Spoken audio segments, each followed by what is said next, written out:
tulipoandika hii proposal, sisi tulikuwa tunafikiri tuandike proposal ya 100,000. Lakini tukaambiwa sasa nyinyi mnafanya mambo environment. Tulikuwa tunaambiwa mambo ya 2,000,000, nikafikiri tutapewa 2,000,000 kweli sisi. Sikuwa naamini. Tutawapatia shilingi 320,000 kwa hawa BMUs for matters alternative livelihood, kwa sababu tuko na mpango maalum. Mimi nimesema tutakuwa na wizara ya blue economy, sio kwa guesswork, sio kwa kubahatisha, sio kwa karata, ni kwa mpango, kwa sababu nataka tufungue ile opportunity na ile potential iko katika blue economy ambayo imekwama kwa siku nyingi, na imekwama kwa sababu ya kukosekana mpango maalum.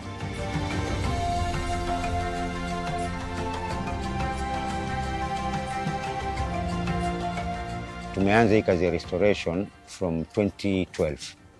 Ndio tulianza kazi ya restoration. Hapo nyuma tulikuwa tunafanya uvuvi. Baba zetu walikuwa wanafanya uvuvi. Lakini baada ya mikoko kuharibika na kudistractiwa, ilibidi samaki wakawa wanakimbia. Tukawa hatuna alternative. Wengi wetu tukakimbia huku kwetu, tukaenda mijini kutafuta shughuli. Lakini baada ya muda kuona pia mijini nako kumekauka, tulirudi nyumbani. Na ndio maana mimi kama mwenyekiti ama mwanzilishi wa Bidii Creek Conservancy nilishirikiana na wenzangu, nikamwambia ina haja tukae chini kama kikundi to form organization ambapo tutaweza kufanya restoration ya hii mikoko, ila mradi tuweze kupata samaki. Kitambo kamba wote walikuwa kisupply wa Mombasa County walikuwa wanatoka area yetu, na ikafika wakati kawa hakuna tena kamba. Kisa na maana ni mikoko imeharibika. So tulikaa, nikaona nina haja, kuna mwito uliniita, nikaona kuna haja sisi kama wenyeji msitu tuweze kuhifadhi, kuulinda na kuutunza. Ilikuwa si kazi rahisi, ilikuwa kazi ngumu. Kwanza nilianza na changamoto ya kulinda wakataji, manake watu walikuwa kikata kuni, wengine wanachoma makaa, wengine wanakata ya kujengea, wengine anakata tu kwa sababu yani anataka afanye biashara. So ikawa ni kazi ngumu. Kenya Forest ilikuwa ni jukumu lao, lakini hapa tulipo ni kambi ya Kenya Forest. Lakini wao pia wakati walikuwa wanapeana leseni ya watu binafsi kukata miti. So ilichangia pale pakubwa sana. Kingine kilichangia hii mikoko kuathirika ni natural cause. Kulitokea El Nino miaka 97, 98 ambapo iliharibu kiwango kikubwa sana ya miti yetu. Lakini tukashukuru Mungu, tulipoanza kukaa nilipata vijana wawili. Tulipoanza nao nikamwambia tuanzeni polepole kuanza kutembelea hii mikoko. Gradually tukaongezeka tukawa watu 10, na ndio tukasema hapo sasa to register kama organization. In that time tuliregister kama youth group. Tukawa sana tunadeal na waste management na protection ya mangrove. So by 2012 tulikuwa tusha register kama organization na tukaanza hiyo kulinda.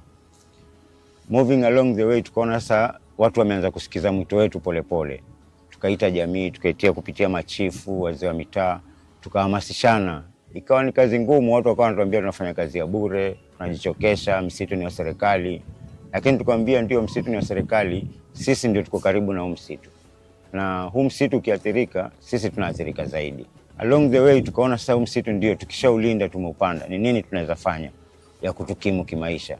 Kando na uvuvi tulikuwa tunafanya uvuvi.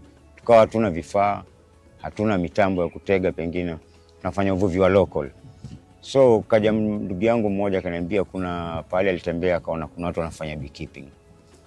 Na akaniambia alienda Lamu akakuta watu wanafanya kufuga nyuki ndani ya mikoko. Na akanisifia sana. Akaniambia hata mikoko ya kwenye asali ya mikoko ya nyuki ni asali nzuri zaidi na ndio inapendwa duniani. So alinipa motisha kubwa sana. Nikamwambia wenzangu sawa, katika ile contribution yetu tunafanya, tutafuteni hata kama ni mizinga miwili tuweze kuweka huko msituni. Tuone itatusaidia nini. By that time tulichanga katika contribution yetu tukapata mizinga 5. Mungu akatujalia tukapata mizinga 5, tukaanza nayo. Ilikuwa hatuna elimu pia ya kufuga hao nyuki. Yule ndugu yangu akaniambia tutakutafutia mwalimu kutoka Wizara ya Agriculture na Livestock, atawapatia basic. Tukapewa basic, ndio nikaanza kujua sasa kuhusu kufuga nyuki. Baada ya muda tukasikia kuna hii Wizara ya Blue Economy imekuja inatoa ufadhili kwa vikundi. tukafuatilizia through Kenya Fisheries, tukaambiwa mradi umeletwa kwa county, unasimamiwa na county through World Bank. Tukakaa chini kama kikundi, tukasema tunaweza fanya vipi tusaidike. Tukaandika proposal, tukapeleka kwa county, wakatuambia hii itaenda kwa blue economy. Tukasema hii beekeeping, kwa sababu tumeanza na mizinga 5 na tumeona kidogo tunapata, tukiweza kupata ufadhili tupate hii mizinga kwa wingi, itatusaidia kando na kuvuna asali, pia itatusaidia kwa kulinda ile mikoko, sababu mtu akienda kukata mti pale kuna nyuki, wale nyuki wanakasirika. So tukaona itatusaidia two purposes. Before implementation of the sub-projects at a community level, the KEMSFED project provides training to the community groups who are successful for funding. Some of the trainings that have been conducted and are mandatory before implementation include group leadership and dynamics, community procurement and financial management, and targeted value chain trainings. Tunaenda training nyingi, lakini muda si kuwa tumeenda tukifuatana, yani tunaenda tunakaa, alafu tunaenda tena training, narudi mpaka mradi ukaja ukaapproviwa, tukatumana tena hizo dokumenti zetu, yani budget. Sasa pesa tumepata 2.046 million na content contribution ni 247,000. 10% yetu ni in kind. Tulijitolea kupanda restore msitu, na pesa nyingine ni zile za kufanya kazi. In-kind community contribution includes labor and materials. The total project cost is 100%, 90% is KEMSFED grant, the 10% is community contribution. Tukaletewa mizinga 140. Huwa sasa ni mwaka 2023, 2024.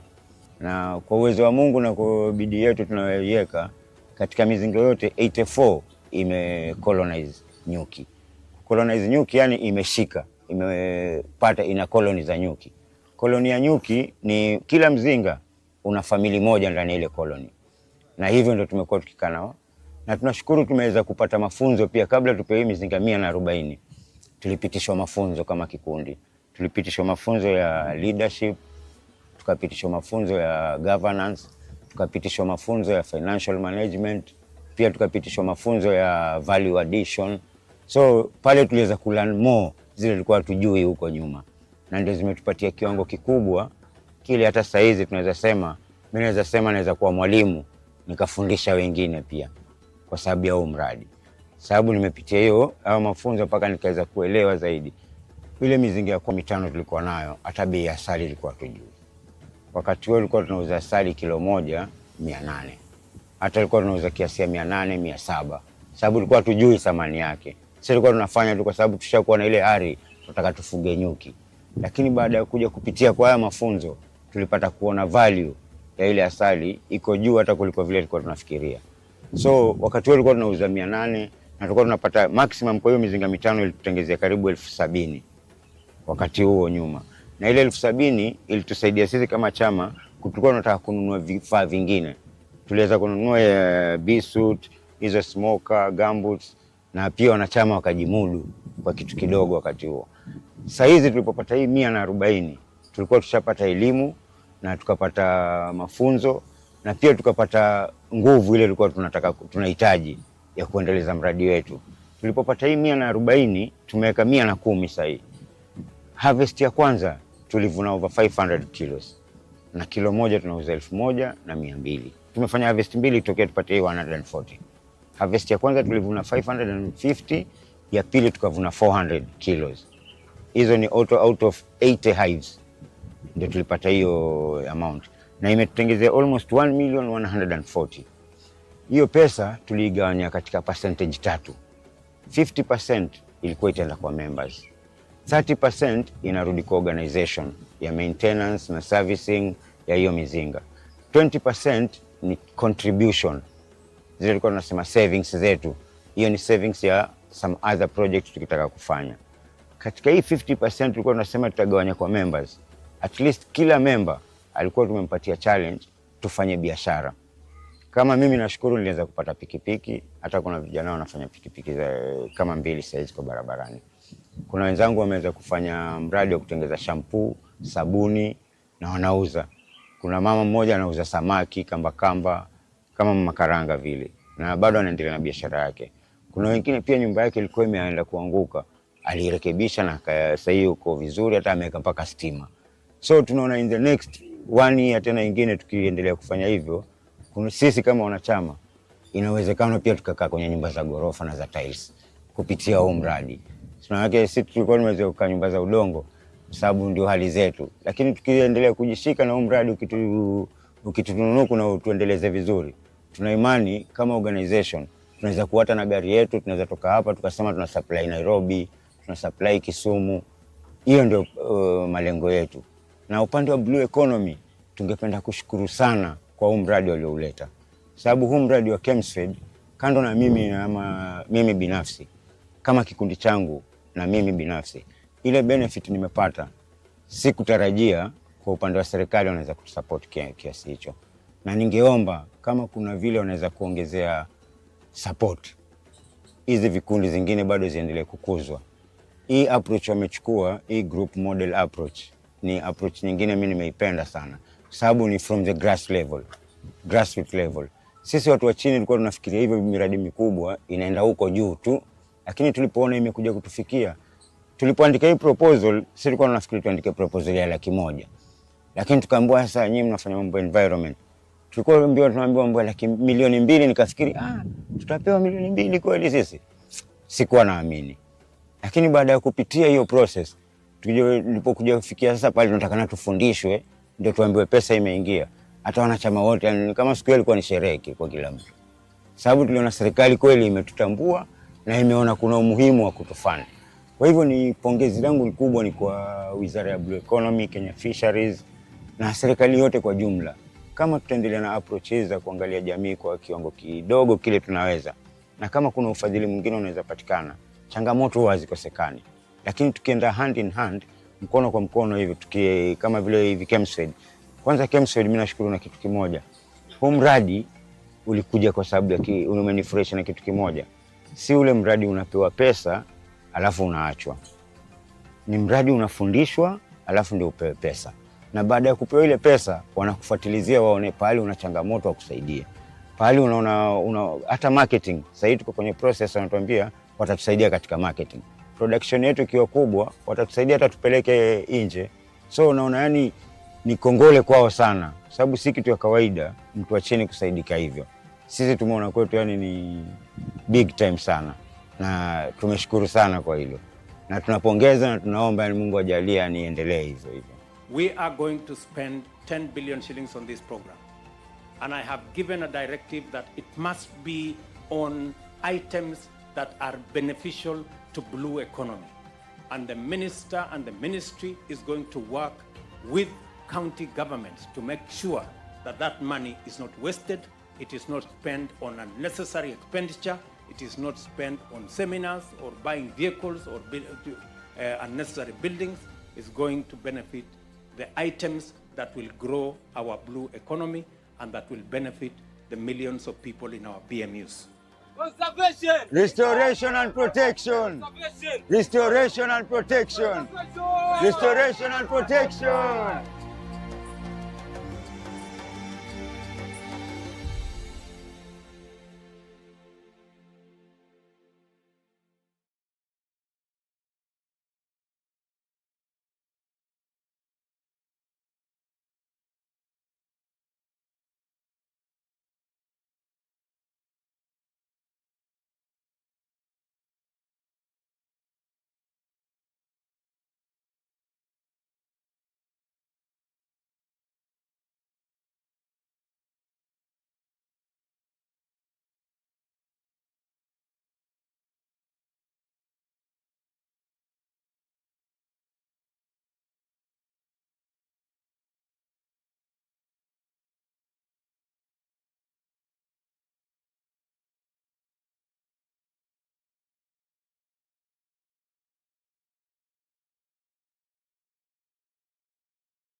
naweza sema nimerudi shule.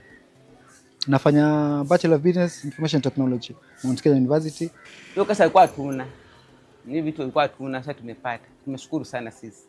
743 million. It is an amount that should be able to change our lives. Na hii serikali imeweka hiyo pesa na imepeana hiyo pesa. Sasa what we need to do is to evaluate wale ambao wamepewa pesa. Nataka nene niangalie what have they done with that money. Because it must change your life. I have given a directive that it must be on items that are beneficial to blue economy. And the minister and the ministry is going to work with county governments to make sure that that money is not wasted, it is not spent on unnecessary expenditure, it is not spent on seminars or buying vehicles or unnecessary buildings. It's going to benefit the items that will grow our blue economy and that will benefit the millions of people in our BMUs.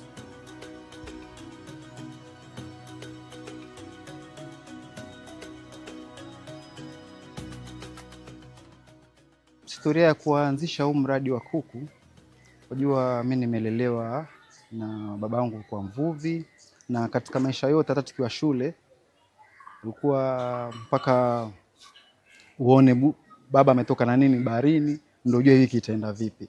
So bahari na changamoto ambako kuna muda ufika ikawa kuna upepo kusi ile. Sasa ikifika ile wa baharini hakuna kitu. So kuna 2018 tuliona jamaa wa kufuga kuku hawa, tukafikiria tukasema hata tujaribu kulingana na muda ile. So nilikuwa kwa na mwenzangu, tulikuwa wawili. Kuna bro nyumba yake alibadilisha mabati, so ile mabati yalivyoangushwa pale tukamwambia asiauze, ndio tukachukua tukajenga banda letu la kwanza. Ile side ya kule kuna ile banda ile ambayo tunasema na hold lot 3. So tulijenga ikani banda ya hold kukumia. Muda ya kwanza 2018 mpaka kama 2020 2021 hivyo tulikuwa ni hapo kukumia 200. Tulipofika 300 maana ilikuwa tuwasave tukiongeza hapo. Tulifika 300 tukajaribu kuruma, ilikuwa ikifika time ya kusafisha banda saa nyingine tuachukua marafiki zetu wengine tuwaingiza pale. So tulivyoona kama kukumia alikuwa tufanya watu wawili, kuku 150 tukafika kuku 200, ilikuwa kuku 350, tukaamua tukaongeza watu watatu. Katika wale ilikuwa tukitusaidia pale, maana ilikuwa tukichinja kama hivi waja. Sasa ilikuwa tusaidiana nao pale, alafu wape kitu kidogo. Tukaonelea kwa nini tusiweke hapa tuingie full mpaka toka tusaidiana kazi zote. So tukaeka pale. I think ni 2021 tulisikia hiyo, ndio tukaanza kusikia hii ya Kensfield kwamba watu hizo grant nini. So tulijaribu hivyo alafu ndo tuseme kama bahati nzuri tulipigwa simu tukaambiwa ile ni wetu imekubaliwa kule. Tulikuwa tumeapply kuku 4000 katika ile pale. So walivyopitisha ile tukaweza kujenga ile banda la pili. So kutoka kuku 100 hiyo mpaka sasa tuko na lot ambazo zina run ni kuku 1250. Pesa tulipata ilikuwa 2.9 million, ambako katika 10% yetu ilikuwa 296,000. If the total project cost is 3 million, then we have the 90% comes from the Kempsford 2.7, then 300 is community contribution. So you commit yourself as a group. And majority of our communities are hawajiwezi. So we don't put cash because they're not able to raise the cash. We put in-kind. For instance, if we are constructing a poultry house, the in-kind community contribution, there will be a construction of the poultry house itself, the labor, the mandate. Instead of us hiring a contractor to build our poultry house, as the CG members, we will do it. Sisi wenyewe, we will do the actual rearing of the chicks, because if we don't do it, we need to hire someone who we might pay. So we normally have the cash and in-kind community contribution registers that we normally fill on a monthly basis for the community to be able to account for the 10% mandatory community contribution. Hii mradi wa Kensfield alituletea wale maofisa wale wa agriculture, ambako kuna vitu vingi ilikuwa tufanya. Tunasema ilikuwa ilikuwa ya survive, lakini ilikuwa kuna makosa mengi tuwafanya. Kwa hivyo walitufundisha masuala ya vaccination. Kuna venye ilikuwa hizi lots zina move. Sisi ilikuwa hizi lots zetu wakiwa wadogo, kama tuseme tu 350 ilikuwa tuweka 200 na 150 lot mbili, tunaweka mali kwa brooding, alafu wana move hivyo. So tuko advice kwamba pale mali wako wabaki pale pale, azin wakianza kuja pale from brooding mpaka wakianza kutoka, wakibaki pale pale mpaka ile ukishauza unaosha pale, unaweka dawa. Ndio kama kuna lot nyingine iko kule kando, kila mtu anabaki na ile, kama kuna outbreak huku itabaki hapa, haita affect ile lot nyingine.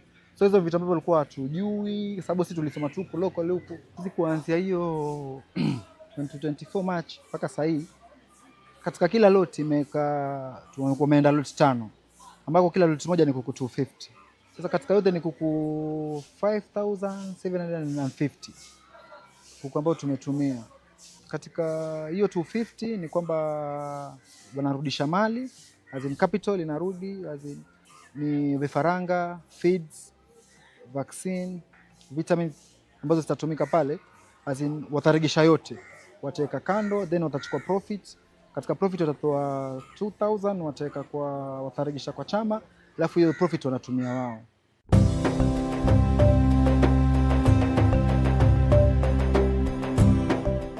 Kuanza kikundi chetu Palani Support Group 2014 ndio tupata certificate ya serikali, sababu kwa tuna save tu, kwa tunahudumia watu ambao kwa vulnerable mtaani, watu ambao watu maskini. Sasa hiyo mambo ikujua ni USAID kitambo miaka hiyo tukianza hiki kikundi.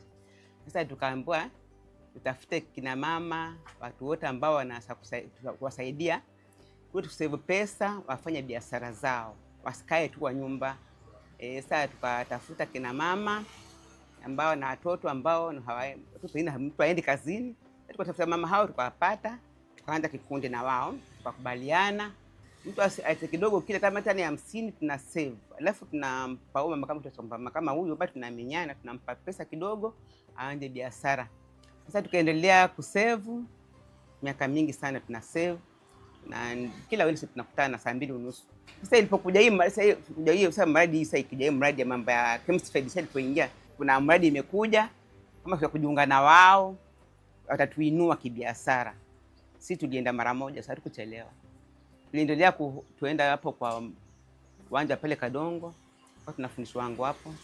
Tukaendelea kufundishwa kwa muda mwingi, tunafundishwa vile tutatumia pesa, sasa vile tutafanya biashara, tafauli kibiashara, tunafundishwa mambo hayo yote tumefundishwa.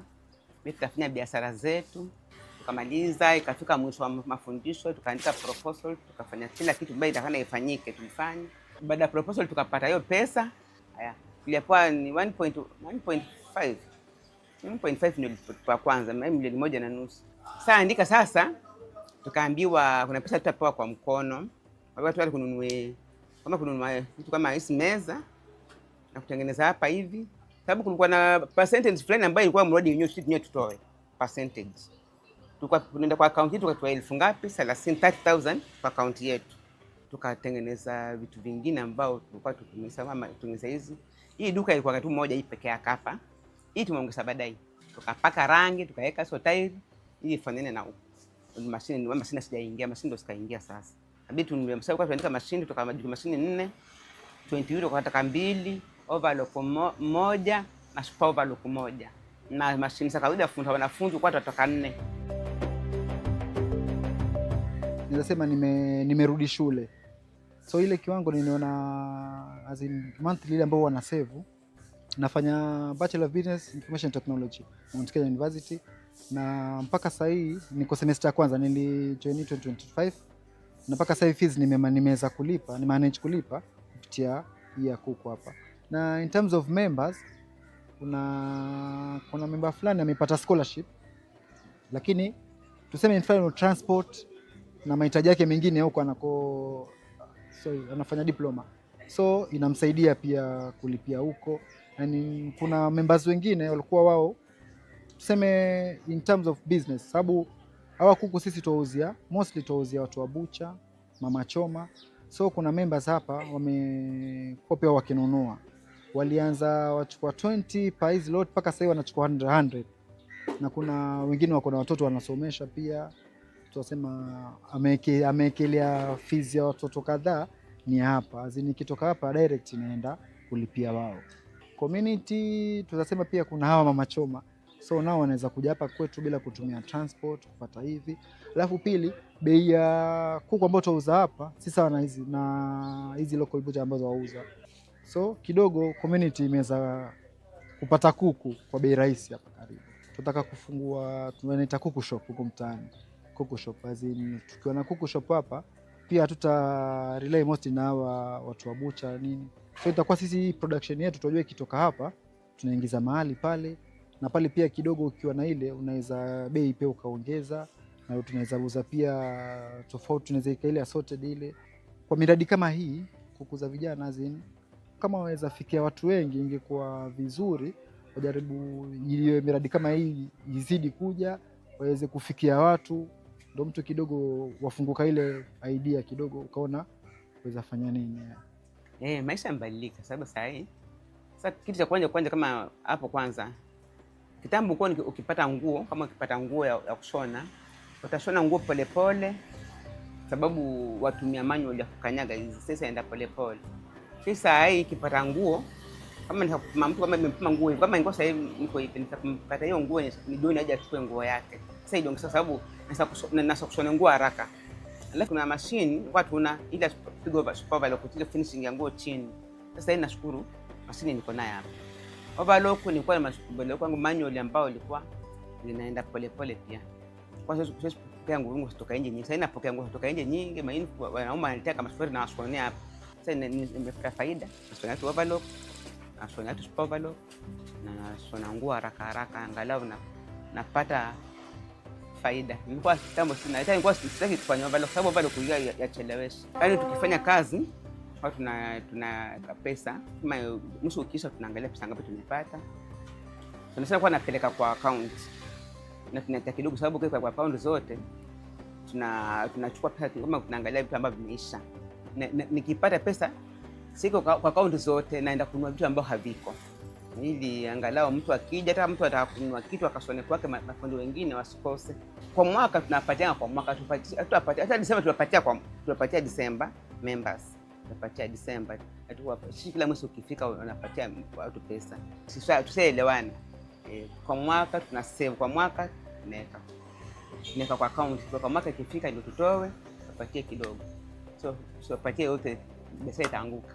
Ndio kasa ilikuwa tuna ni vitu ilikuwa tuna, sasa tumepata. Tumeshukuru sana sisi.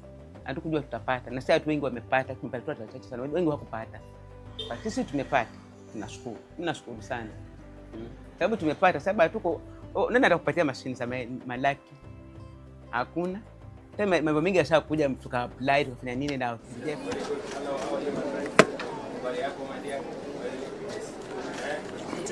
So we now have 157 last year they sold 3.7 million patients, so we can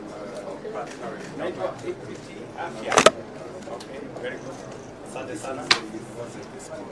Are you part of our social health infrastructure? Yes. What is your experience with the people who are registered under SHA?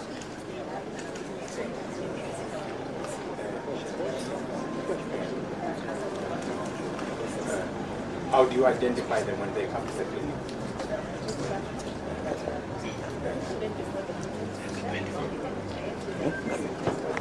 Okay. Very good. Asante sana.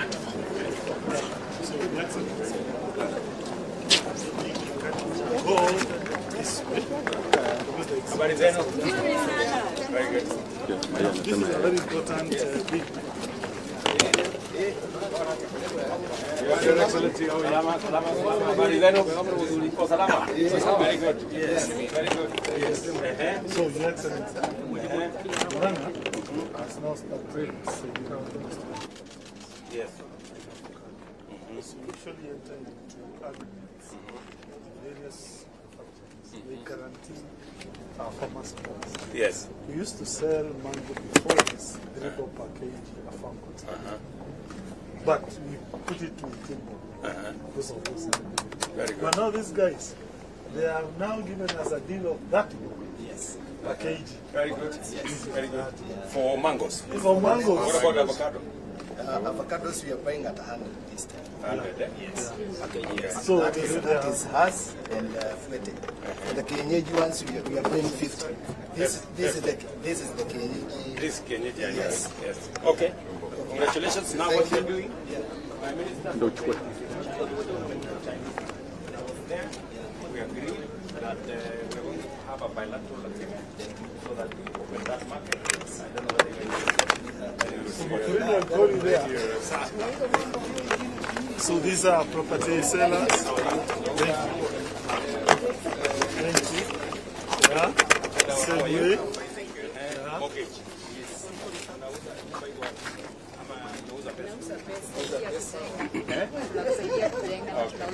Okay.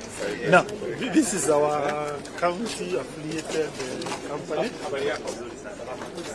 Yes, you can take one.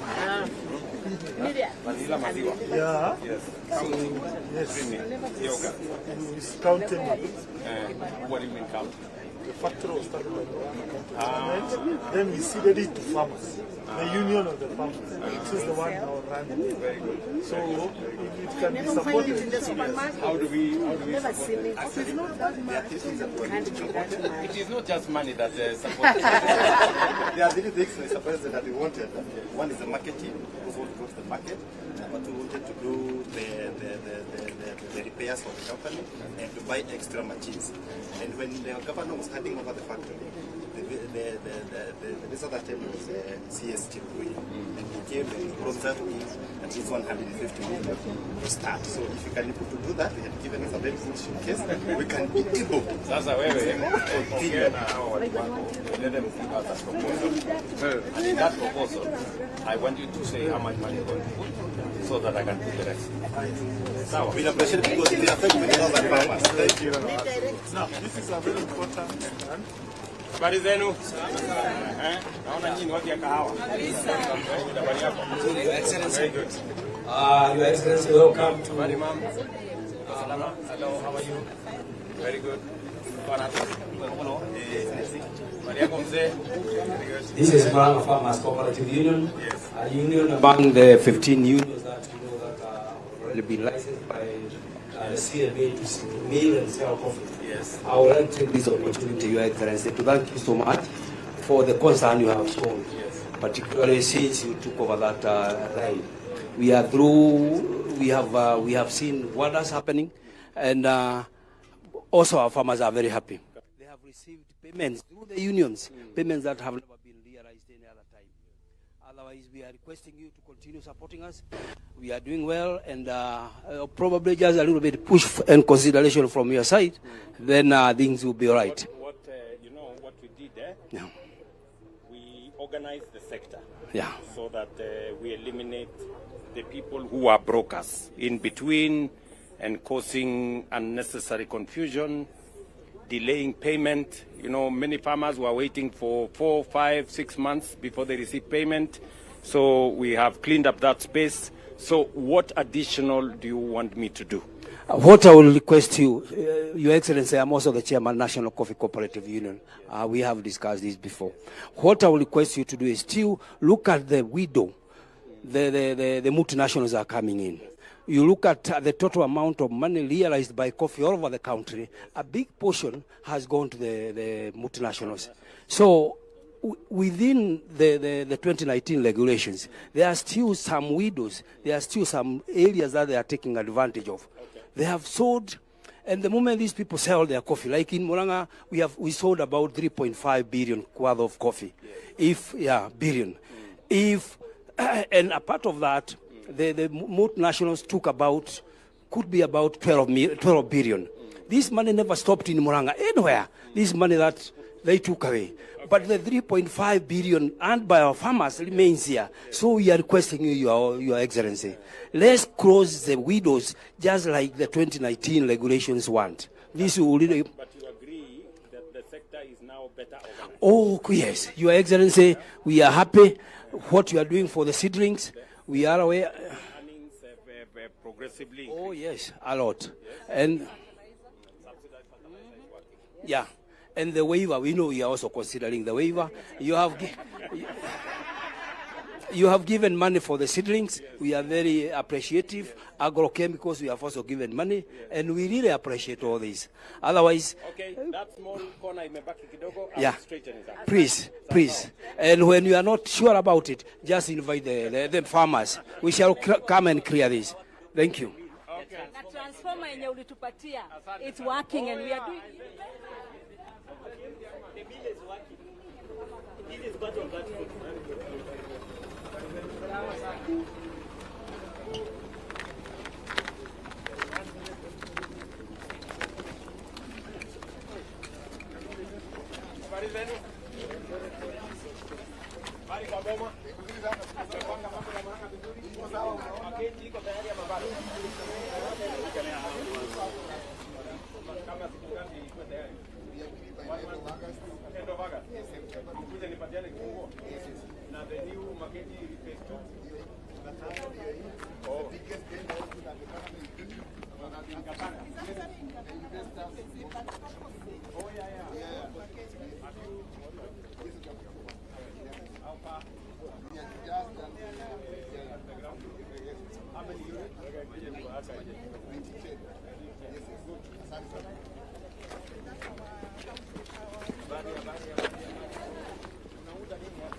Hii inaitwa ultrasonic flow meter. Yes.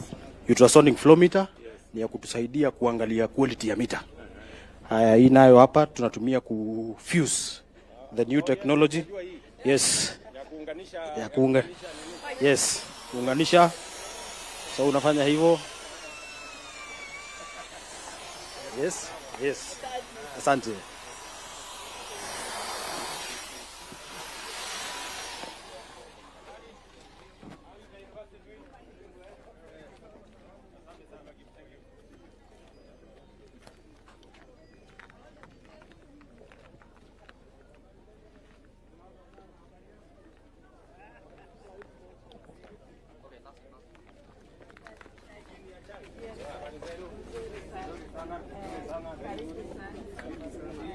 Mnatengeneza wapi? Mathioya. Mathioya? Yeah, we manufacture it in Mathioya, Odhondot still. Okay. Yeah. I'll look for an opportunity niwapitie. Karibu sana, sir. Thank you. You can take that. You can. Yes. Yes, sir.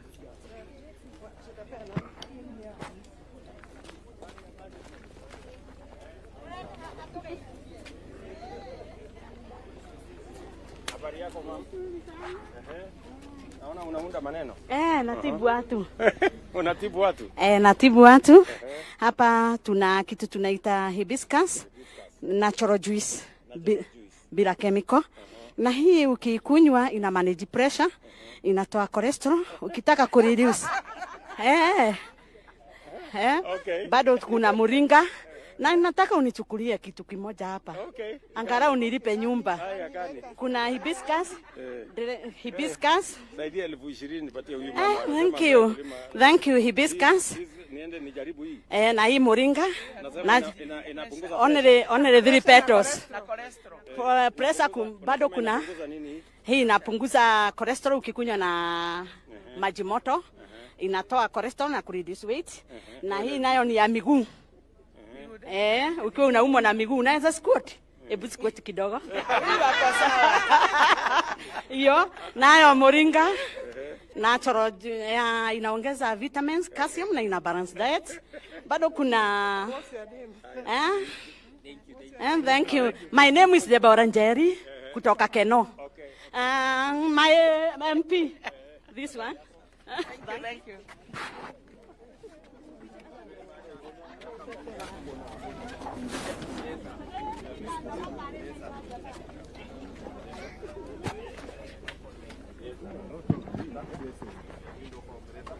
Murang'a Sabasaba here. Yes. Where are you buying the leather from? We are buying leather from sometime in Azizi leather, but we are trying to do from yes sir. Yes sir. Yes sir. Yes sir. Back to school unisex, both for boys and girls. and we are doing it locally. For now, I have 35 boys which are doing this work. If you can support us, our Mr. President, we can be very... The support I need from you is support, because I'm doing it in my home, here in Sabasaba, nyumbani kabisa. Now, with due respect, if you can come and see what we are doing, and the way I'm supporting the young men, I can be very happy. Yes, working. I can show even in my phone. Yeah, bring the phone, bring my phone. What you are doing for them. Yes, yes, yes. We are calling Nyumbani. Let me show you in the my. Yes. That is what we are doing. Yes, sir. I have the video there. You can see the boys. Let's. Hawa ni vijana wanafanya.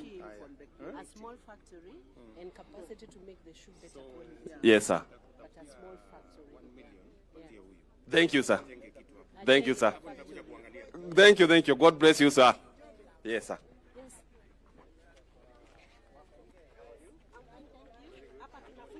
Diversification. Tuko na hizi chakula za mifugo. We have this one purple red napier and this one sweet potato vines. Yes. And this one is lakini chakula ya ng'ombe. Ni chakula ya ng'ombe ili mtu afanye kazi kilimo biashara ili tuweke pesa kwa mfuko, ndio maana nawafunza, na pia tuko na chakula vitabu tunafunza hapa nayo farming. Ukiwafundisha wanakulipa ama unalipwa na nani? Silipi na mtu na wauzia ile kitu kidogo napata ndio ninajisaidia nayo. So I would like your support. Yes. Haya, napata support. Okay, usiwache our president. I need whatever. Yes. Yes.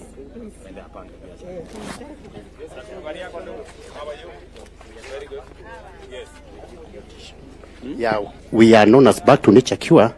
We deal with nutrition, Your Excellency the President. Yeah, we have other books. We also collaborate with JKUAT University to make sure that we have the best available products in case somebody has ulcers, he has diabetes, natural products, Your Excellency the President. That's our profession. We have been in this field for over. Kitabu, Mr. President, sir, they are there, but I think we have light food is your best medicines, Your Excellency President. And also we have the amazing miracle cure, love wheat grass juice, Your Excellency. And also we have one of the best books, Stop Suffering and Be Your Own Doctor. Yeah, thank you.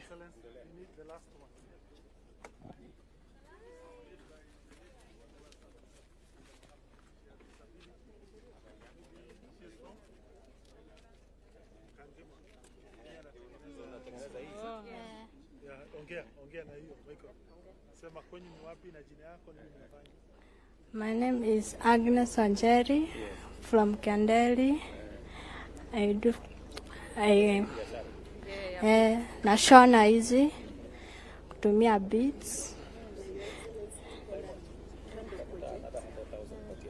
I want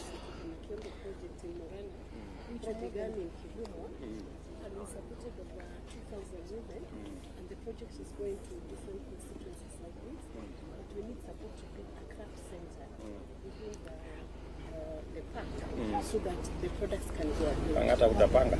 Atusaidie craft center tulete kila mtu. Can also get the Ministry of Trade. Yes. Yes. To push it to international. We cannot go to.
The chairman of the bank. How are you, chairman? Welcome to Excellent.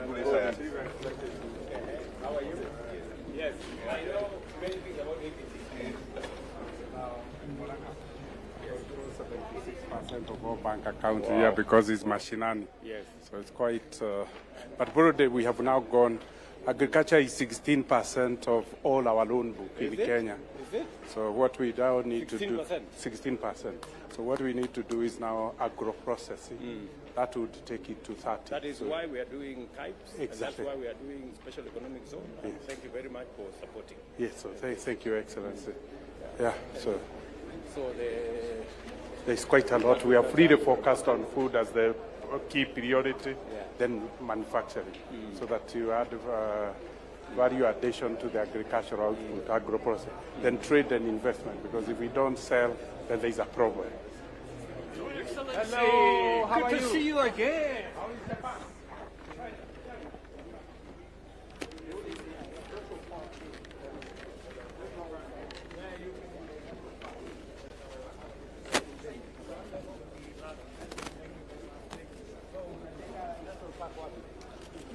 Yeah. This is a great conference. So we are very engaged with Murang'a. Build industrial park will bring more Chinese companies here. Manufacture, industrialization. Yes. Oh yes, I remember. I remember. Okay.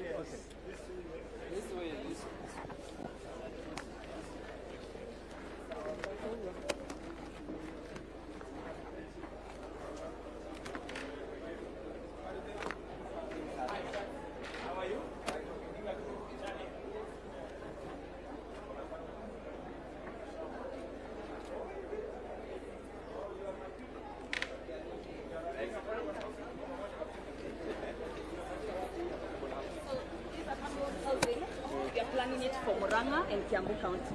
So we are proposing 4,000 units in Murang'a County and 2,500 units in Kiambu. Yes. We will see how to work together. Yes. Thank you so much. On the element of mortgage. Yes. And support the buyers. Yes. Especially even if they are the... And also the funding for us as the developers. Yes. Yes. For Kiambu, for Thika Grove Chania.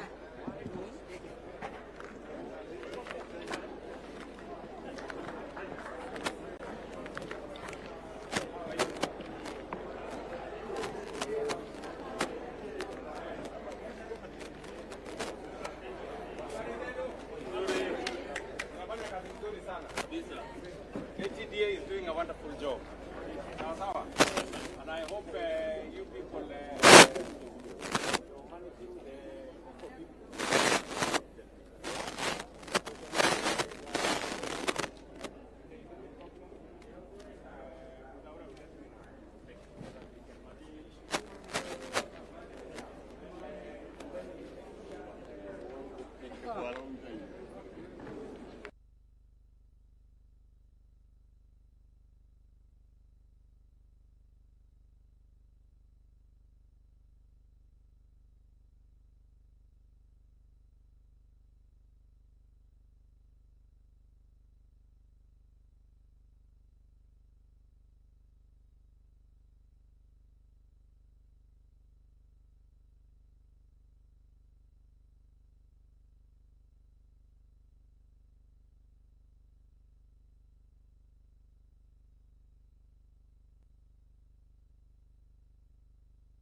Jamii kwa makofi mazuri. Karibu sana ili uweze kujiunga nasi.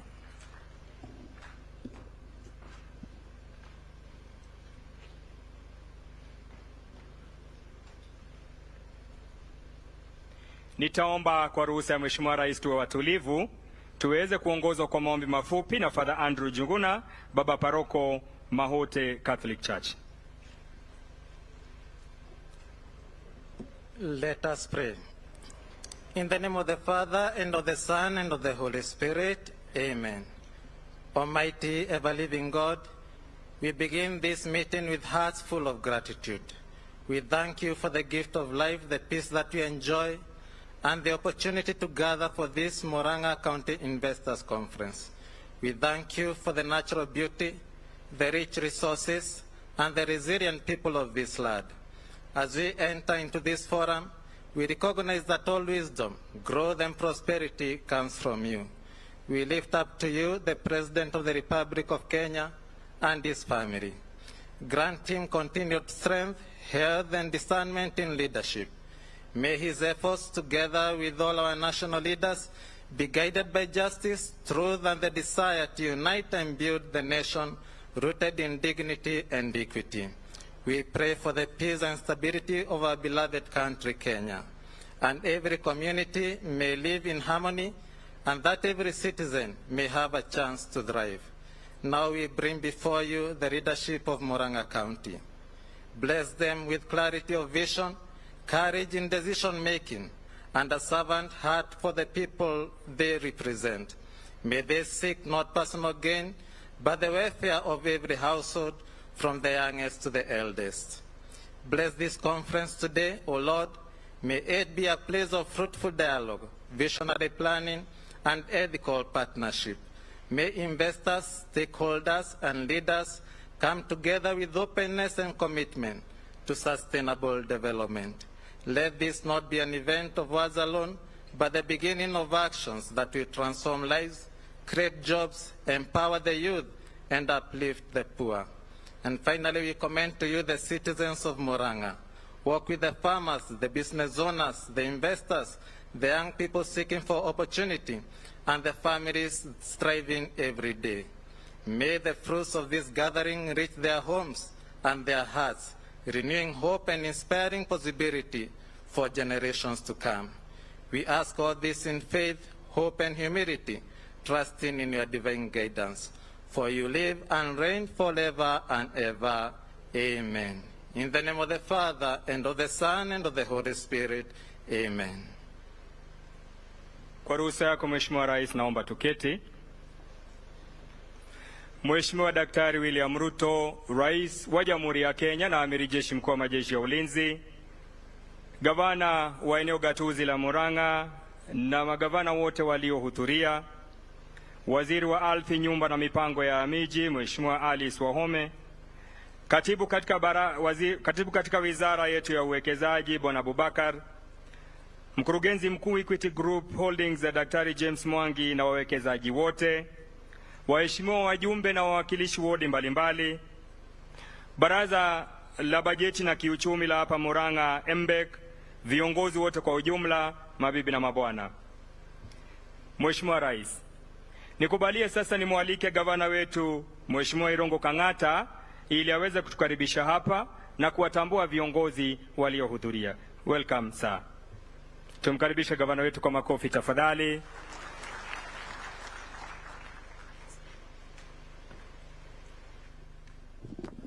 Your Excellency, the President of the Republic of Kenya, Dr. William Ruto. We also have Dr. James Mwangi of Equity. We have the MBEK members. We do have the Cabinet Secretary, MCAs, Senators, even my colleague Governor. We have several leaders whom I will acknowledge. Allow me now to first call my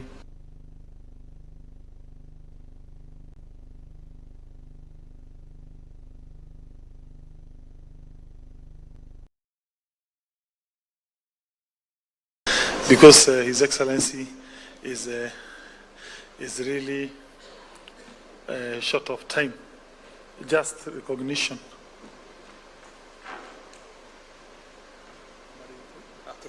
Okay, thank you, His Excellency. My name is Peter Kihongi, MP Kagema.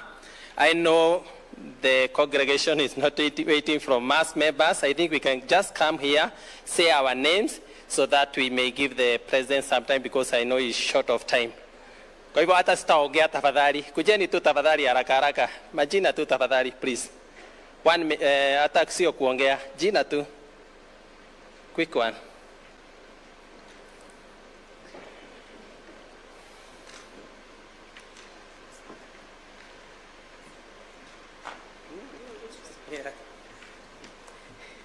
Your Excellency, the President of the Republic of Kenya, welcome once again to the great county of Murang'a. Tupigie His Excellency makofi. I will stand on the established protocols. My name is Senator Veronica Maina from the great county of Murang'a. God bless you. Thank you so much. Karibuni nyote. Mimi ni Mary wa Maua, Member of Parliament, Maragua constituency. Good afternoon, everyone. My name is Rehab Mokami, Mama County from Nyeri. Asante, thank you. Good afternoon. Irene Joki, Member of Parliament, Bahati constituency. Asanteni kwa kutukaribisha. Your Excellency, the President, my name is Betty Maina, the County Woman Rep here in Murang'a County. Your Excellency, the President, my name is David Olesankok, Member of Parliament, East African Legislative Assembly, and Irungu Kangata was my very loyal Deputy President in the student leadership in the University of Nairobi. Thank you. Thank you, Your Excellency, the President. All protocols observed. I'm Sabina Chege. Murang'a County is my home. I want to welcome you and also welcome all the investors. And just to mention, Your Excellency, that we are very happy for the support we have gotten as a county, for the money that has supported this initiative, and especially on the economic special zones. Your Excellency, we are very grateful even for the money that came through KDC to our circles, and we will continue standing and supporting you. Your Excellency, finally, this Murang'a County is a home of great people. So we welcome you once again, not only today, but karibu sana na ujisikie uko nyumbani. Asante sana. Okay, thank you, His Excellency. We know how you are pushed by time. We welcome you to Murang'a. We are very happy. Karibu sana. Mpigeni ni His Excellency makofi. And the members kwa kutii tafadhali. Yeah. Members of the County Assembly, be upstanding to wapigia makofi. We have members of the County Assembly. Thank you. Wapigieni makofi. Asante because of time. Let me now call the governor from Kisii, my friend Simba Arati, to come and say something. Thank you for finding time to come all the way from Kisii. We talked on short notice yesterday, and thank you. Mheshimiwa Rais, wageni waheshimiwa, habari ya jioni. Hapa wanajuanga Kiswahili? Watu wa Murang'a mnajua Kiswahili kweli? English. Nataka nishukuru niseme kwamba mimi naitwa Simba Arati, gavana wa Kisii. Nimekuja leo kujiunga pamoja na nyinyi katika conference hii kwa sababu Mheshimiwa Kang'ata tulikuwa naye bunge pamoja. Tumekuwa magavana. Jana jioni nilipigia simu ananiambia hapana usiongee na mimi, wewe kuja kesho. Nimeangalia hapa Mheshimiwa Rais, unajua hapa Murang'a ni kama Kisii. Whether ni the same. Ile maendeleo naona iko hapa, mzee Mwangi, mzee Munga, Profesa Masharia ambaye ni daktari wangu. Nataka niseme Mheshimiwa Rais utakapokuja kule Kisii, kwa sababu tutafanya shughuli kama hii. Naona kwamba hii ni nzuri. Ufanye haya mazuri ambao umefanya hapa Murang'a. Kwa sababu amefanya mambo mazuri. Watu wa Murang'a nataka tuseme kwamba tushirikiane pamoja. Tupeane kazi na siasa tuanze baadaye. Kwa sasa tufanye shughuli ambayo ipo. At least miaka 3 kuelekea uchaguzini ni mbali sana. Tujaribu hii miaka 2 ambayo imebaki, ile nyingine moja watu wanyoroshane uwanjani, yule atashinda ashinde. Wale ambao tutabaki tubaki, kwa sababu Mheshimiwa Rais lazima tubaki uongozini. Kivyo vyote vile. Asanteni na Mungu awabariki. Your Excellency, let me call the Budget and Economic Council, all of them to come here. They are the brains behind this event. It is important you get to know them because they have really been supporting of this event and various programs. So please welcome Budget and Economic Council. I think it is important the President to get to know you and at least to listen your name. Karibu Chairman, you can lead our team.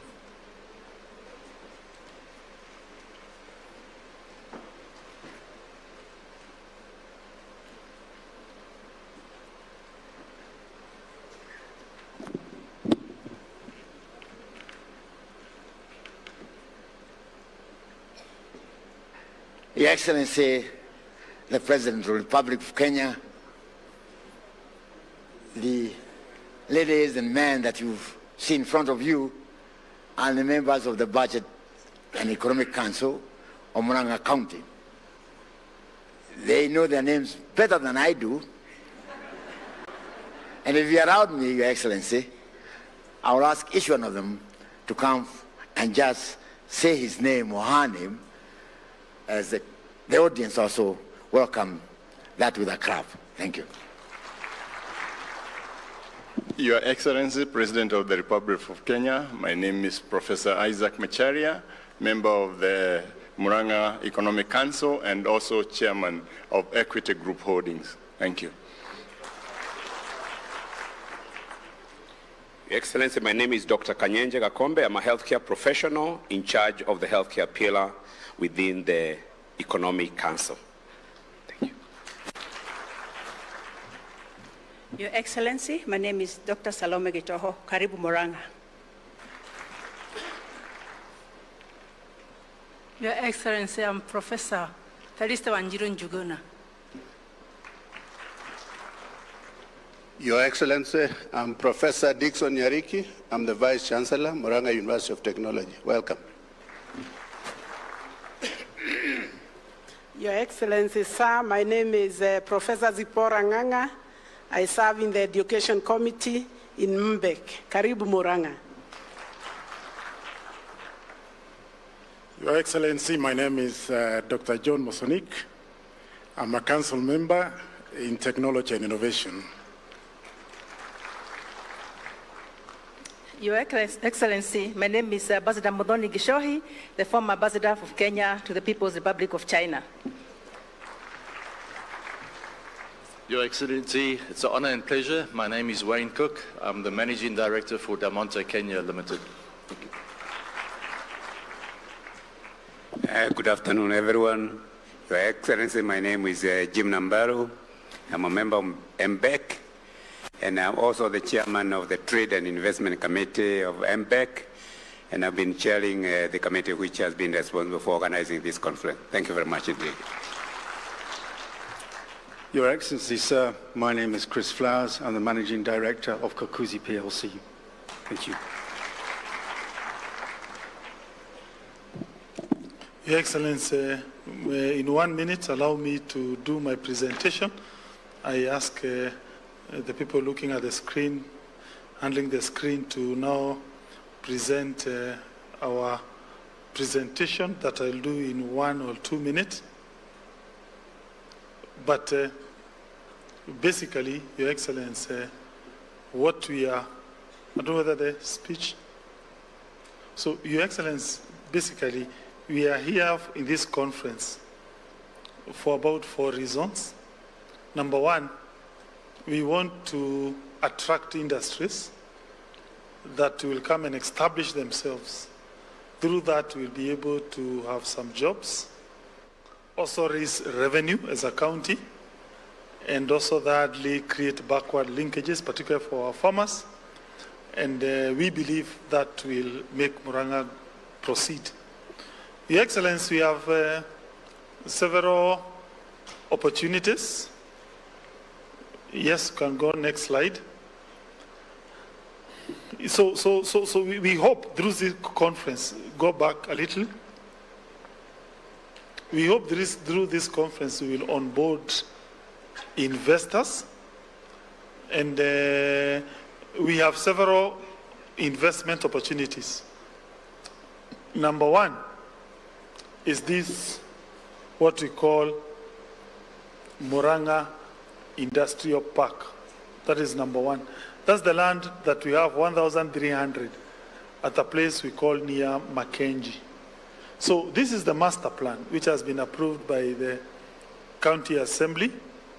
That master plan, 500 acres we donated to IPZD, and we are happy that IPZD is currently building infrastructure there. The balance of 800 is in our hands. We have zoned it mainly for manufacturing and other uses.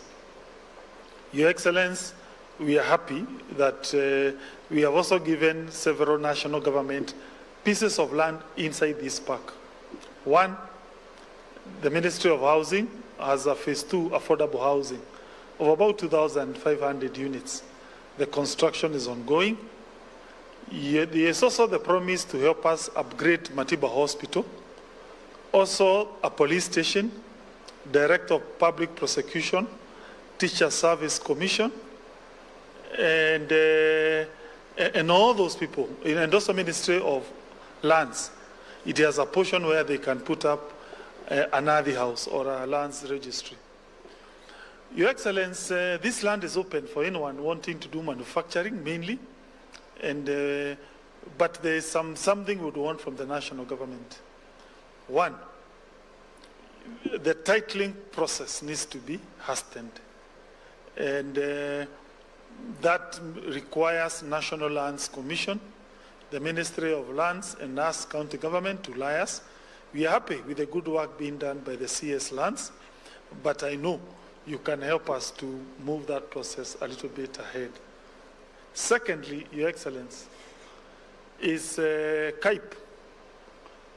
This is about 36-acre land, which we have about 29 after we gave out the 6 acres to the primary school.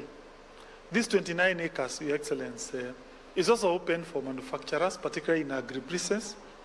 We would be glad for any support that can come out of there. Thirdly, Your Excellency, is the area called a landfill. Number 3 is a landfill called Gekono. The only landfill in Eastern Central Africa. In fact, in south of Sub-Saharan Africa, is only South Africa that has a landfill.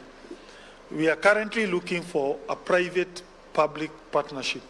Anyone wanting to do recycling is also welcome to look for these investments. Number 4 is in the area of our milk factory. If a strategic investor would come and have a discussion with the farmers who are currently arranging that land, the county government would consider seeing how that factory can be expanded. Number 5 are small and medium enterprises, pieces of land, a cultural site, and finally, the Mareira farm. Your Excellency, I will finish with that piece of land, number 1. Your Excellency, for that land to become commercially viable, there are several things we need. We need water, paved roads, internet, sewerage. When we look at the capital outlay required to achieve that, Your Excellency, it is in the billions of shillings. And therefore, we know national government can input resources into that land. One, because it has its own institutions and projects there. For instance, EPZ, it needs water. Affordable housing needs water. It needs roads. So therefore, we really urge national government to look for resources and put into that zone. Secondly, Your Excellency, that land needs to be registered as a special economic zone. That is the role of Ministry of Trade and Investment. We are currently engaging with them. If an intervention from your good office to hasten that registration as a special economic zone, we would definitely be happy. But anyway, we believe this investment ties us as a county government and the national government write jointly together, because if we don't get those investments, we will not progress, and the national government institution inside that land may also not progress. We believe the national government will support us, because that's the only way we can create jobs, employment for the good people of Murang'a. Murang'a is #1 avocado producer in the entire country, #2 in coffee, #1 in tea, small scale. We are now also doing well in maize and also in mango. And therefore, all this produce, once it gets a place value can be added, we believe the economic status of this region and Kenya generally would go up. Let me now call Dr. James Mwangi to speak and give his keynote address. Can we clap for Dr. James Mwangi?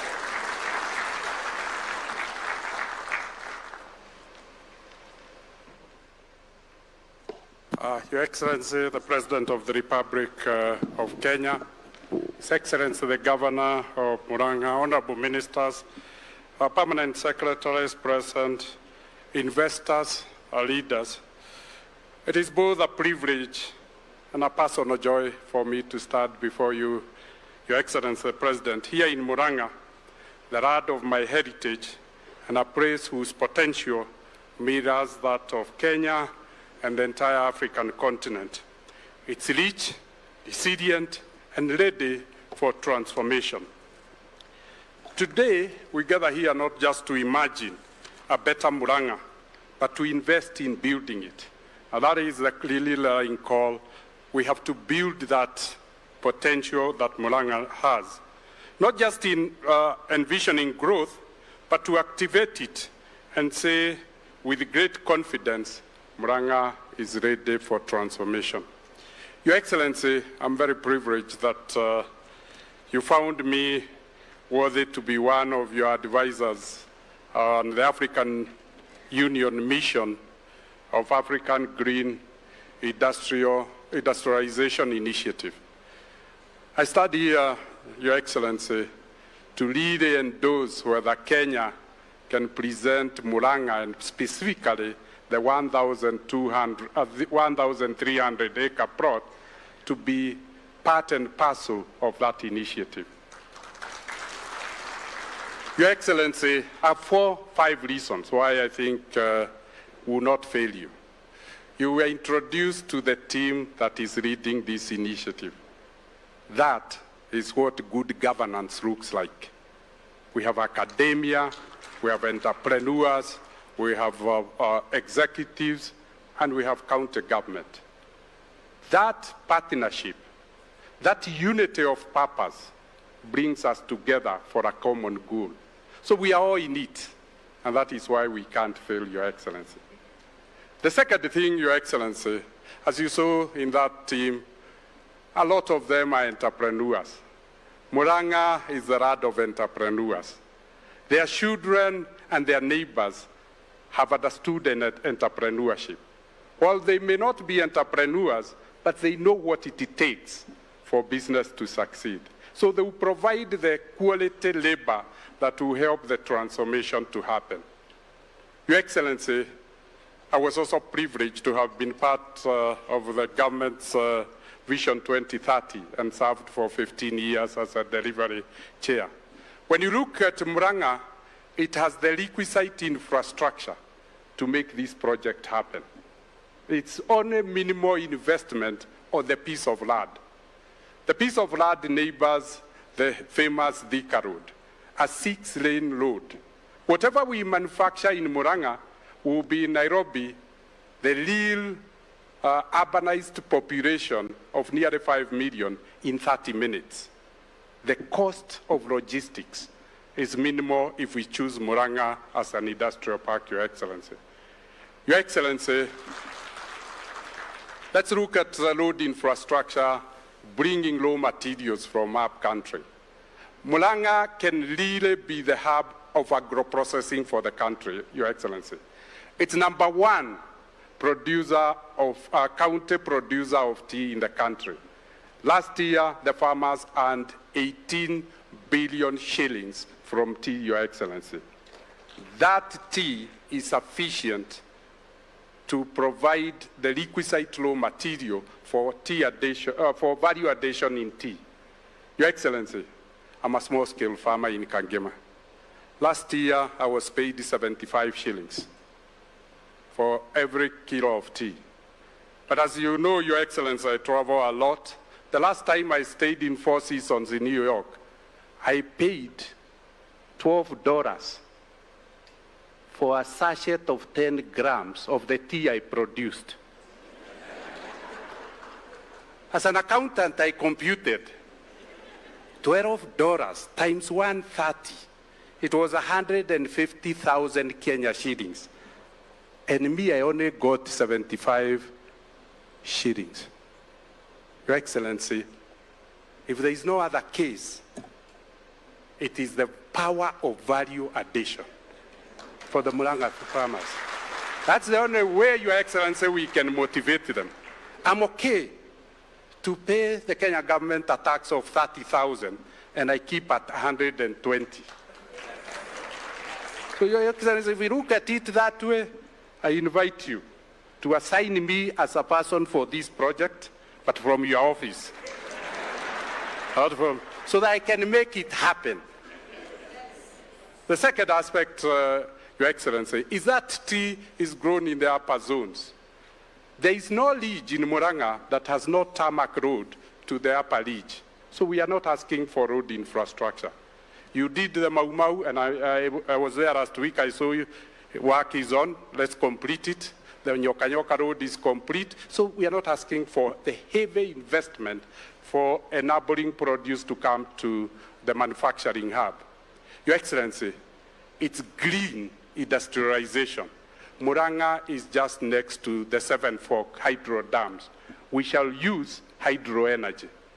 So Kenya will tick, manufacturing is green. Our tea will be green. But Your Excellency, I will fail if I don't remind you that also Murang'a is #1 avocado producer in Kenya. So we can also put our factories for avocado processing. We stop selling fruits, we sell oil. And if you can help us, we can sell cosmetics, Your Excellency. So we go up to 150 instead of 75. Your Excellency, we are also #2 macadamia producer in Kenya. And we are also very good #2 in coffee. Your Excellency, there is no other country that can give you that kind of score. It's only Murang'a. So I'm persuading the government to support this initiative because it has the requisite. But then Murang'a can also carry the rest of the central region because it's the bottleneck to the city and to the export airports and ports. So essentially, the produce of Murang'a can be complemented by the produce of Nyeri, Kirinyaga, including Meru, because infrastructure is complete. In my business school of simple economics, Your Excellency, Murang'a ticks all. Lastly, Your Excellency, Murang'a has a university, has a teacher's college, and has educated its children. The young people in Murang'a are yearning for jobs. This industrial park would be able to significantly help us alleviate the challenge of joblessness. And that will be a very good return to our Ministry of Education and to the government. You are investing 1/3 of the budget of the country to education. But we are not having returns because people don't have jobs to pay tax like I do. So why don't we solve the equation by giving them the jobs through the... So broadly, Your Excellency, I start to say I would support this. Equity Bank will fully support this initiative. And Your Excellency, you can leave financing for the industrialization to Equity Bank. So that I can deal. I just need to be enabled. I am sure, Your Excellency, 2 weeks ago we were with you. We assembled all the financial service providers in Nairobi. I would like to direct them there and tell them I have managed to arrange a project we can all syndicate. And then, Your Excellency, as you go to the African Union, you can show a project in implementation. Your Excellency, I don't want to take more of the time, but I'm sitting and handing over, believing that truly when you start and speak to us, you'll grant our request. Thank you, Your Excellency.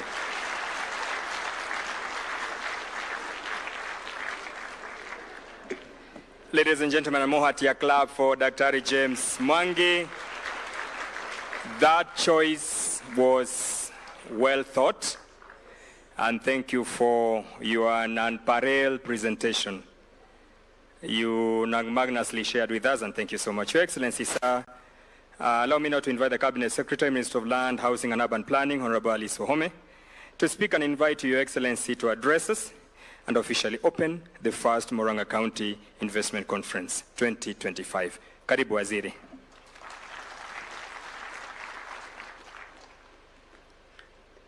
Your Excellency, Dr.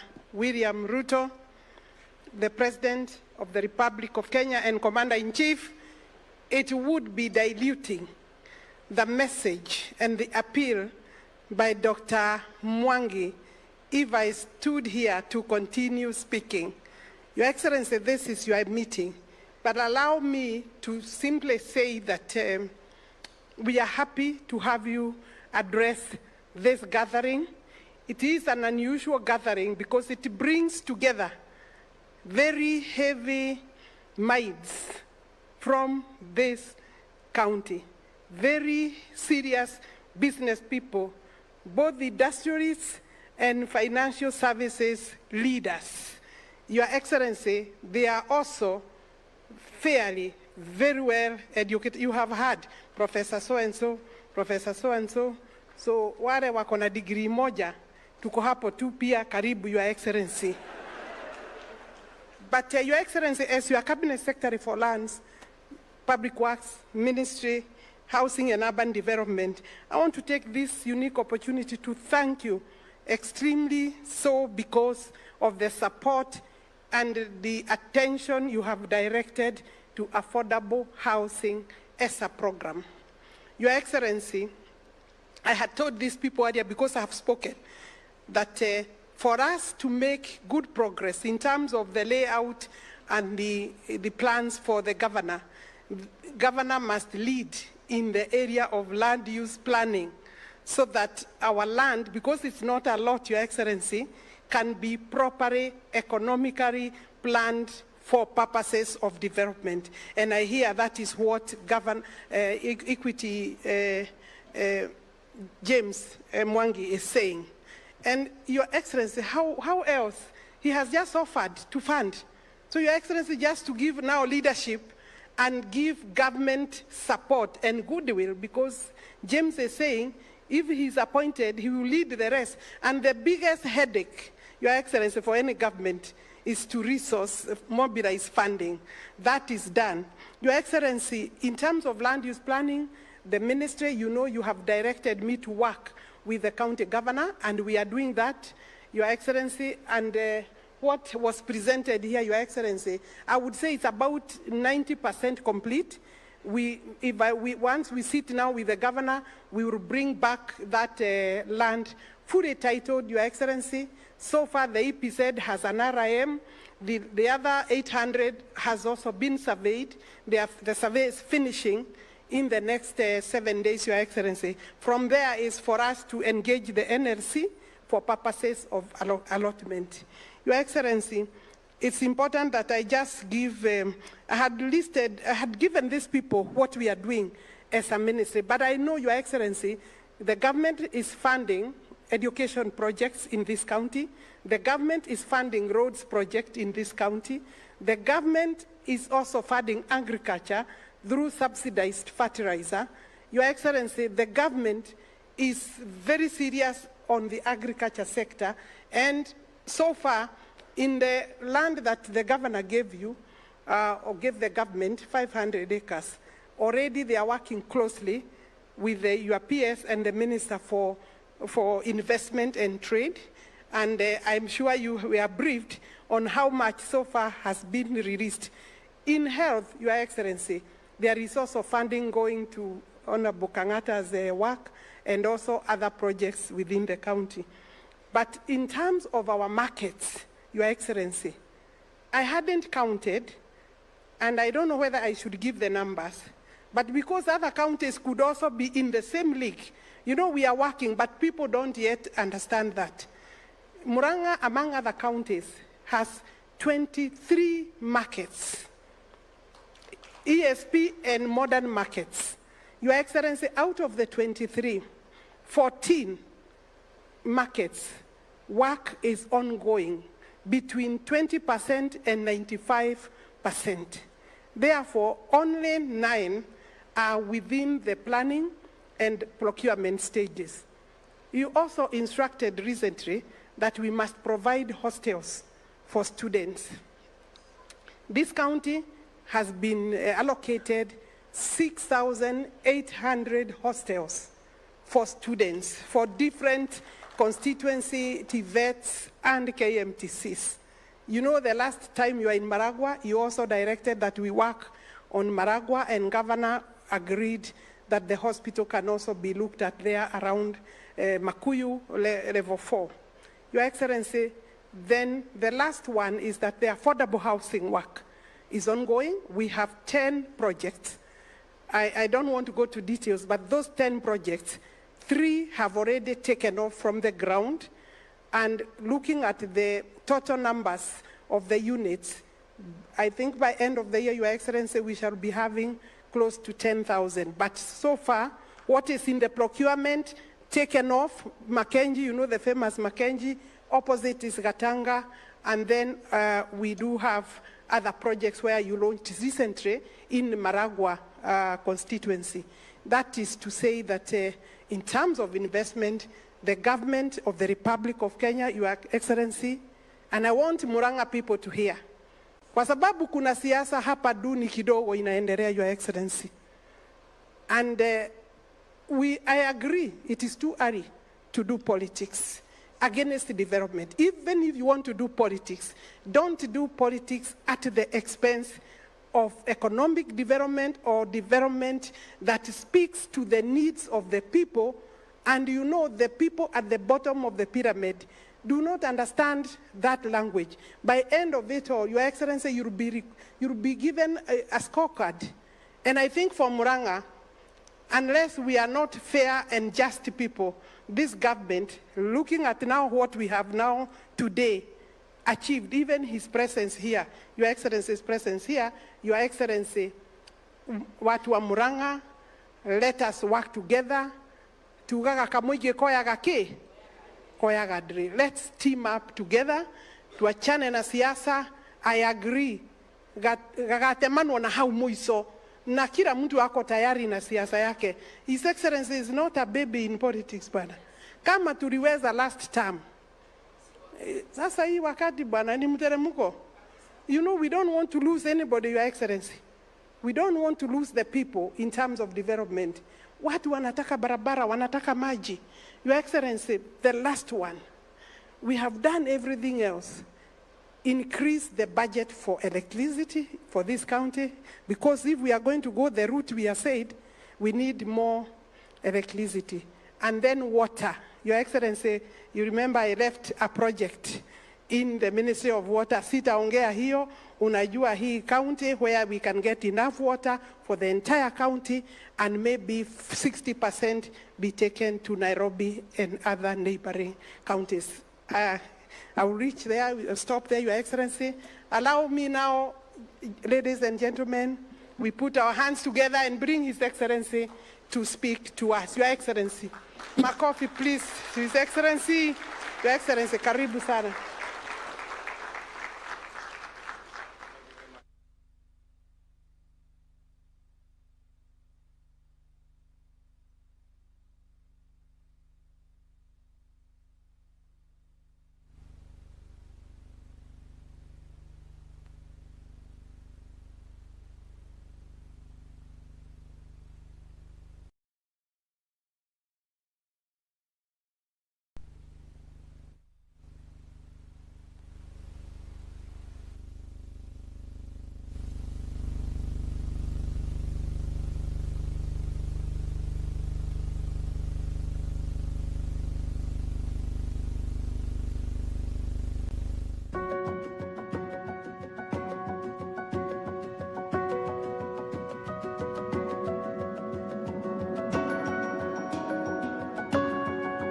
Murang'a, hamjambo.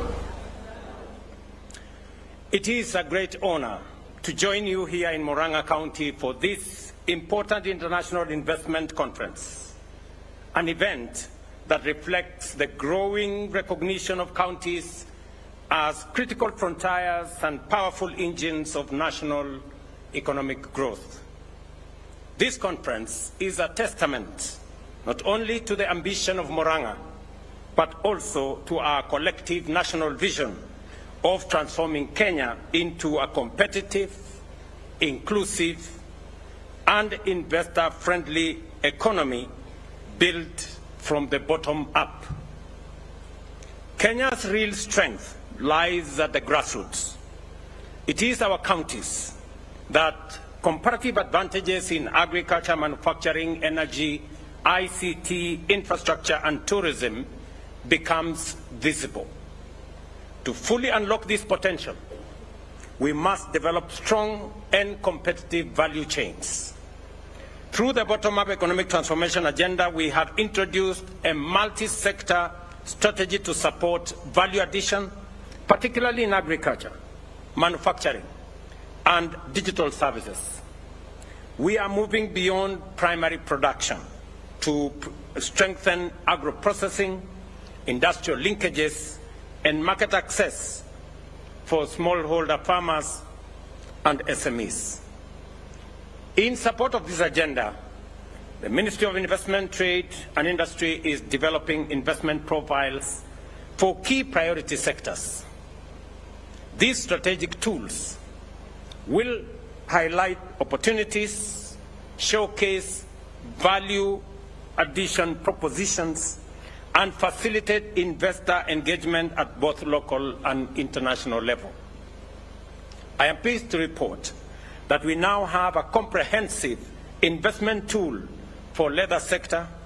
This document outlines the sector's high growth potential across entire value chain valued at US $80 million, from raw hides and skins to wet blue crust and finished leather products. Similarly, tools for textile and apparel, e-mobility, and business process outsourcing sectors are also at advanced stages of development.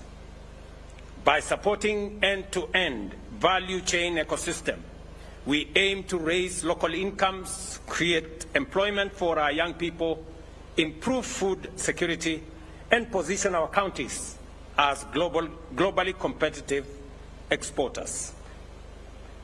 Distinguished guests, achieving this vision requires robust collaboration between national and county government. We are strengthening the partnership through harmonized regulation, shared development frameworks, and coordinated investment promotion efforts. I remember very well when we made the decision that it was time to expand our value addition agro-processing capacities. And it was necessary for us to add another 6 special economic zones. I remember calling the governor of Murang'a and telling him that I need 500 acres of land so that we can develop a special economic zone in Murang'a. I'm very happy that today we are not only developing a special economic zone in Murang'a, we are doing so in Sagana, right here in Kirinyaga. We are doing one in Nakuru, Eldoret, and Busia. The project in Murang'a, we have already spent 230 million to develop the first 10 acres of that land. And I can proudly say that we have identified the Murang'a Special Economic Zone as to be the center that will be the pharmaceutical manufacturing hub of our country.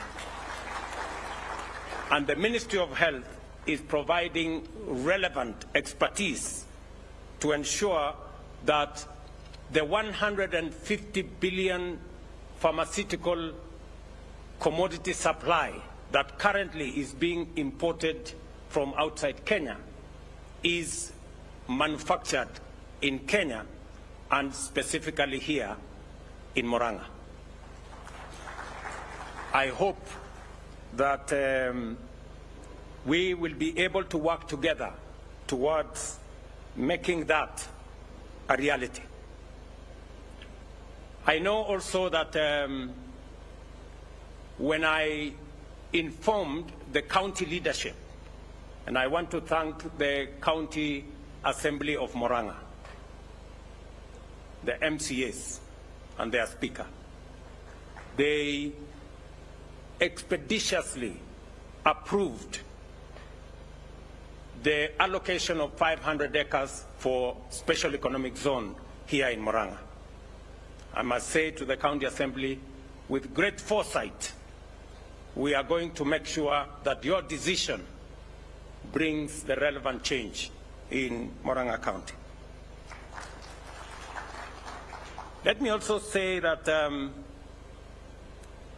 as James Mwangi has asked, part of the programs that we are developing, Minister Alice has told you about the program we have on affordable housing. Our plan is the first one, 10,000 units already. The first housing project, I am going to come and give out keys in August.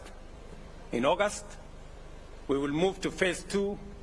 All the other projects will be up and running. And why housing? I want to speak to the people of Murang'a. Why housing? You have heard James say Murang'a is #1 in producing avocados, #2 in tea, #1 in tea, #2 in coffee. The reason why housing in Murang'a is so that we will continue to have Murang'a as producer #1 of tea.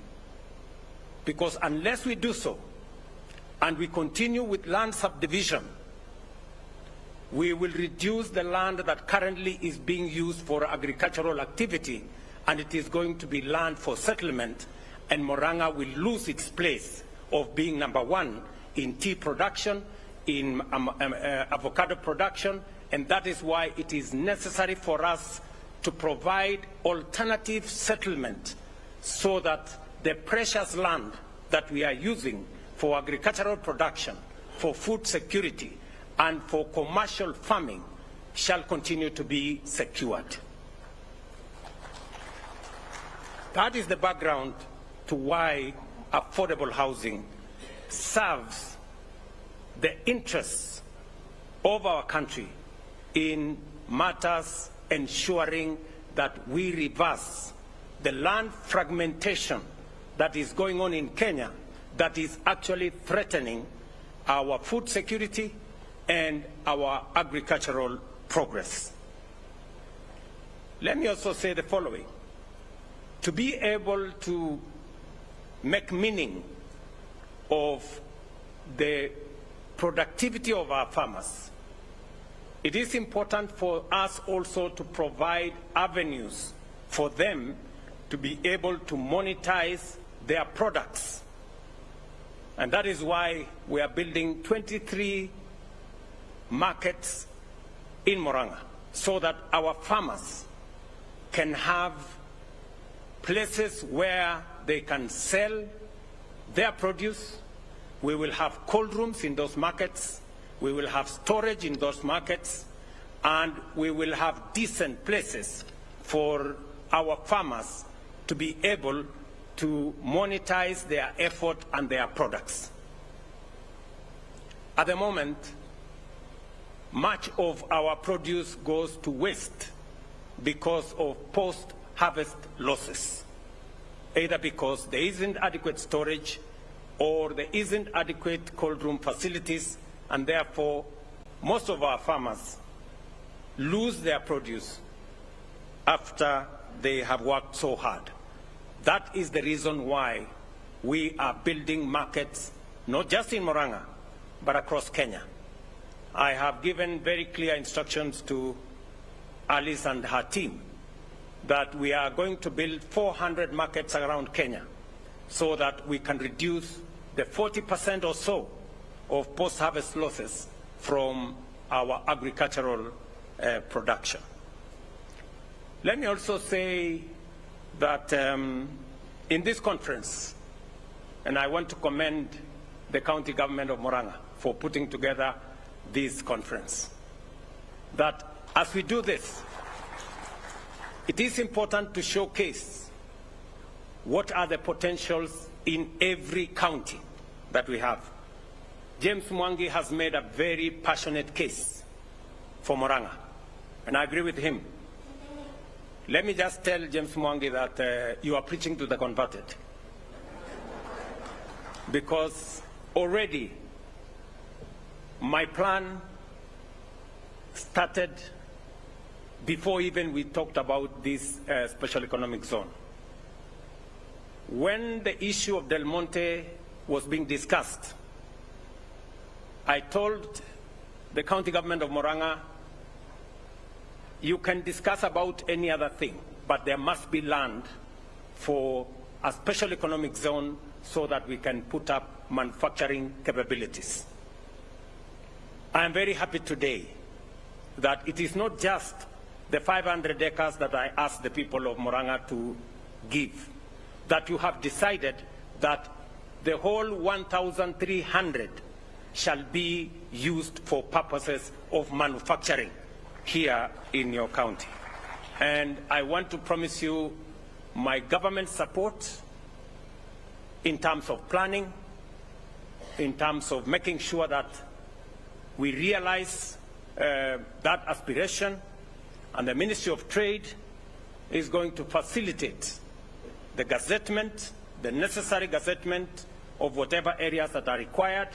And as you have heard, CS Alice has given undertaking that between her ministry and the National Land Commission, the issues that are outstanding will be sorted out so that we can actualize the plan that will unlock the tremendous potential that exists in transforming the 1,300 acres into a manufacturing hub.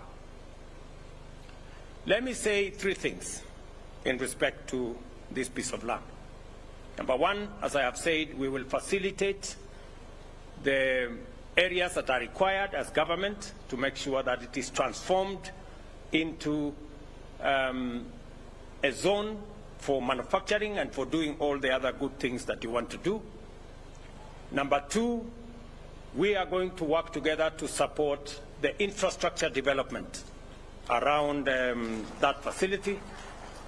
I am happy that James has confirmed that most of the roads that were outstanding are ongoing. At least you said that the Mau Mau Road towards your home is ongoing. Many people would want to say it is not, but at least you have confirmed that it is. And all the other facilities, and I want to confirm that we will make sure that before we start any new roads, we will make sure that those that are ongoing are completed so that we ensure that we unlock that potential. And because we have done so much already at the rural areas, it will become very easy for us to now concentrate on making sure that there is adequate infrastructure in the special economic zone, and I will give relevant instructions to that effect. Let me also say the following. I agree that we have a challenge of unemployment in Kenya. We have many young people who are looking for opportunities for work. And we have to be intentional. We have to be deliberate as to where are we creating the jobs. One of them, as was said here by James, is value addition, agro-processing, and that space. And that is why my initial thinking for a special economic zone, not just in Murang'a, but in 6 other special economic zones in Kenya, is so that we can transition from primary production of all the aspects that we are doing, whether it is macadamia or avocado or tea or coffee, that we move it to the next value.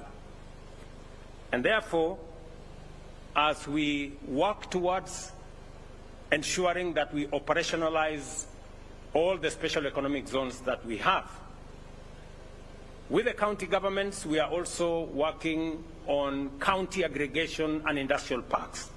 Again, a set of spaces where we can do primary value addition of products in every county. But we are also doing another 2 things. When I went to China 3 months ago, and we were shopping for what kind of collaboration can we have with China, I told the president of China that we import 600 billion worth of goods from China, while they import only 40 billion of goods from Kenya. 600 billion and 40 billion. And I told the Chinese president that we need to balance this trade.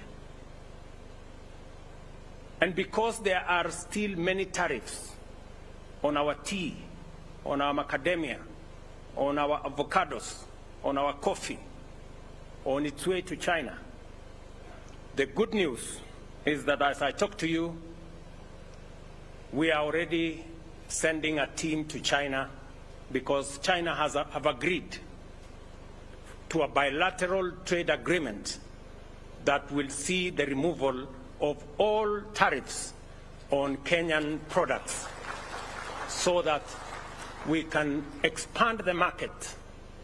And Minister Lee Kinyanjui is seized with his team. My good friend here, Abu Bakar, can confirm that the negotiations are going on. It is my expectation that by September or latest October, we should have been able to have forged an agreement that will see an expanded market for our avocados, our macadamia, our tea, our coffee, and other agricultural products to the 1 billion people in China. So, and as we also, as I have said earlier, we are not only looking at that market, we already have signed and ratified last year the economic partnership agreement with the European Union, and we now have duty-free and quota-free access of our products to the 27-member, 450 million people market of the European Union. I'm asking farmers, I'm asking business people to take advantage of the negotiations that we have had in the various markets. Again, we are in conversation with America. I know they levied a 10% levy tariff on Kenyan goods, but we are at the tail end of negotiations to see what is going to happen, whether they can reduce that 10% or eliminate it altogether. So that conversation is already ongoing, and we will give you results shortly. What am I saying? I am saying we are expanding market for Kenyan goods and products. And therefore, it is important as we expand the market that we also prepare so that we are not exporting raw materials, that we are adding value to whatever it is that we are producing, and that is why the special economic zone here in Murang'a and elsewhere in the country are important ecosystems to enable us tap into the potential of the markets that we are creating. Not to forget the East African Community Market and the Africa Continental Free Trade Area Market. So, to the people of Murang'a, and as you have put it yourselves, that you want to be the hub around agriculture because you're already producing macadamia, coffee, tea. This special economic zone is going to be the game changer. And therefore, James Mwangi, you have my appointment in this public forum to lead the way in making sure that we unlock those markets. And if we start in Murang'a, I know it's going to go to everywhere in Kenya. And therefore, let us make the next step. We are already seized with the requirements that are needed in that space. Let me also say this, that as we work with the counties,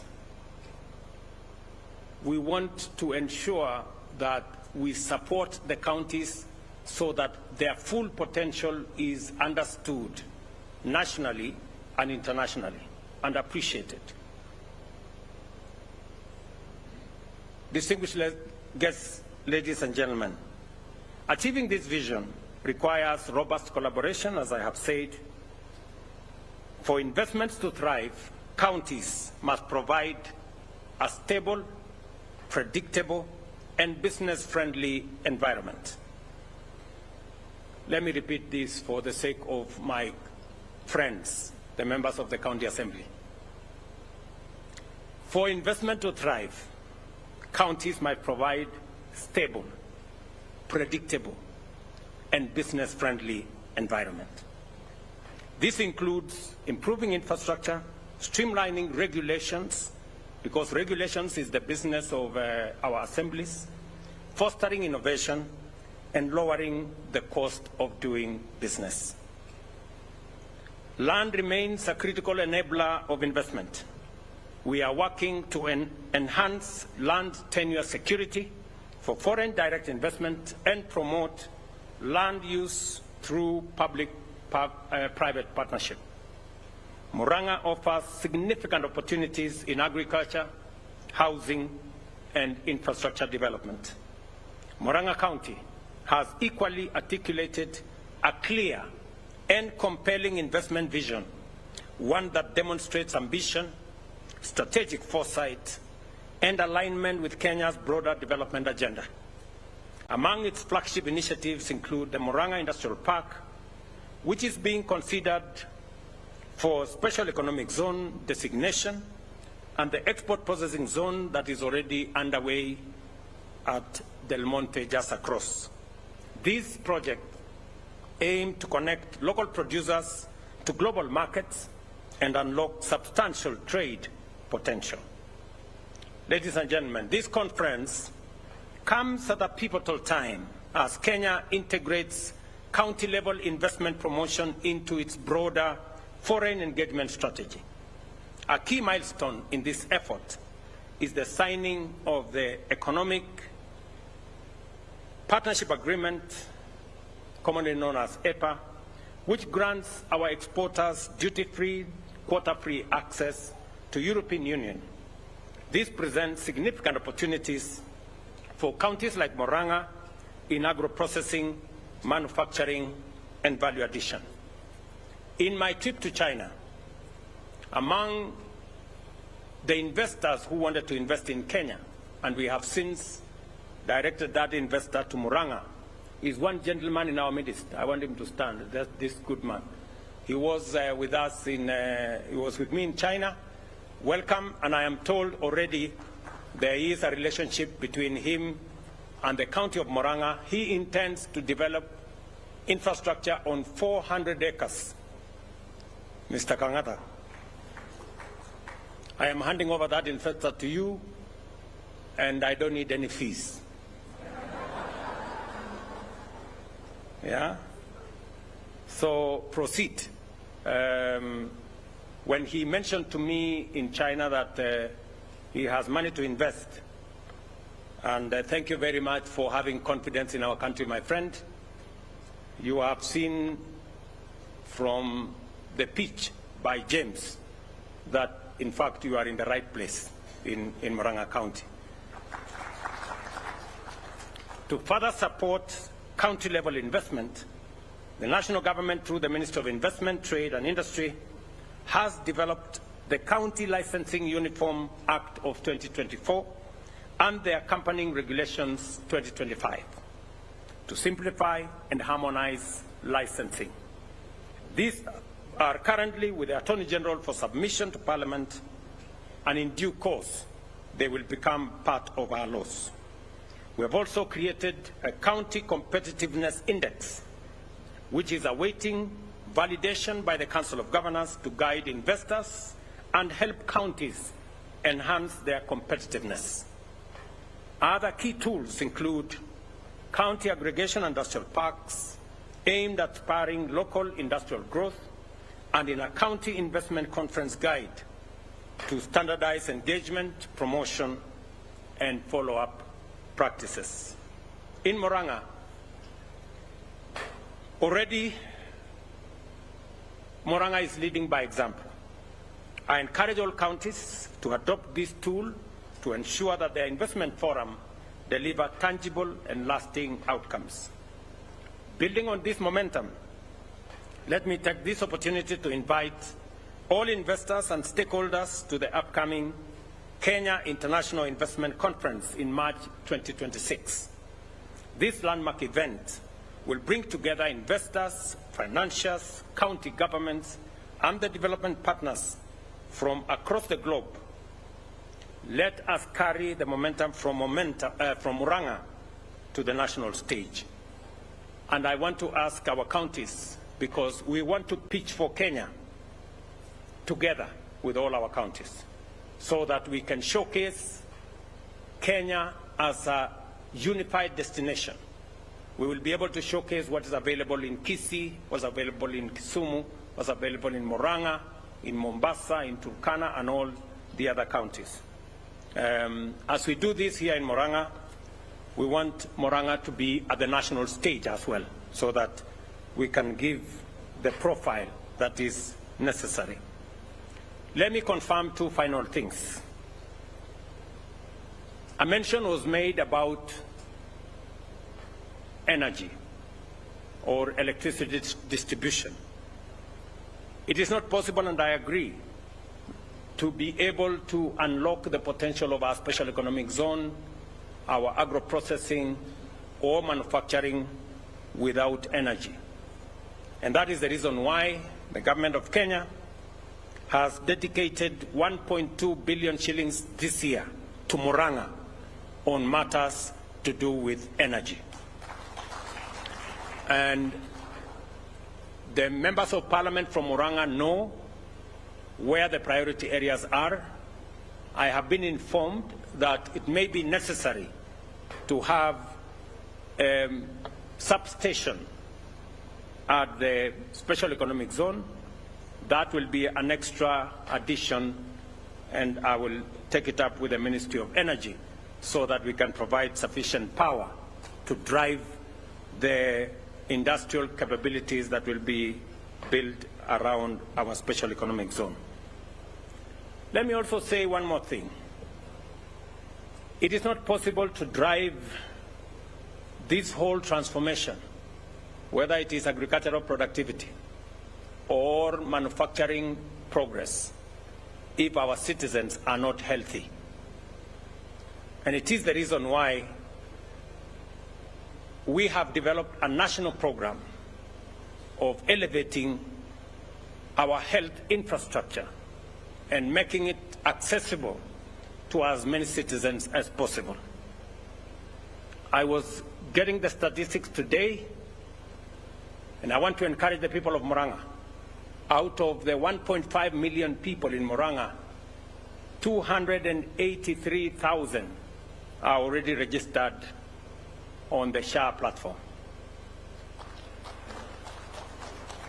You have clapped too soon. Murang'a is number 35 out of 47. You have registered only 27% of the population of Murang'a. I want to encourage, I will be sending the people from SHA and the people from the ministry to sensitize the people of Murang'a to work with the county government so that we can bring on board citizens. It is my intention that no citizen will have to sell their property or livestock or plots to be able to pay for health. It is possible for us to have a health infrastructure that supports all of us, and the success of SHA is already demonstrable across Kenya. And therefore, I want to encourage citizens of this county, the people of Murang'a, to take up their role and be able to enroll on SHA. Let me also confirm that the government of Kenya, through industrial finance, has given support to SMEs in Murang'a. We just released from Kenya Development Corporation 300 million shillings for our small traders so that we can support them. Let me also confirm that we are in the process of registering small business enterprises so that we can provide training for them. We are looking for 800 entrepreneurs across Kenya, and we will be funding at least 70 enterprises in every ward with 50,000 shillings, 3.5 million shillings per ward, to make sure that we scale up some of our micro and small enterprises. We are looking at 100,000 young people across Kenya who will benefit in that process.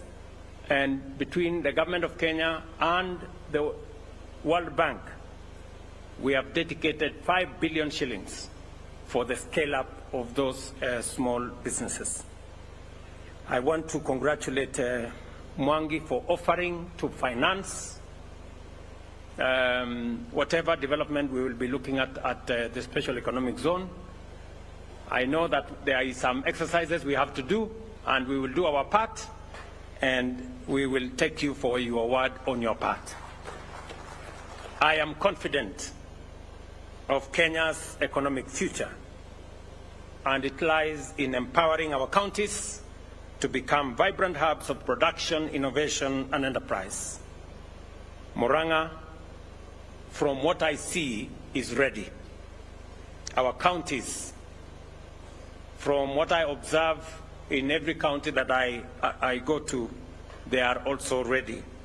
Let us work together across all levels of government, with the private sector and development partners, to unlock opportunities, uplift livelihoods, and build a Kenya that works for all of us. Asante sana Murang'a. Mambo yale mengine tutakuja tuseme tukipata nafasi. Poleni nilichelewa kidogo asubuhi. Huyu Kang'ata ndiye alinichanganya. Alikuwa ameniambia ni kesho, alafu akaniambia ni leo, alafu akaniambia ni kesho.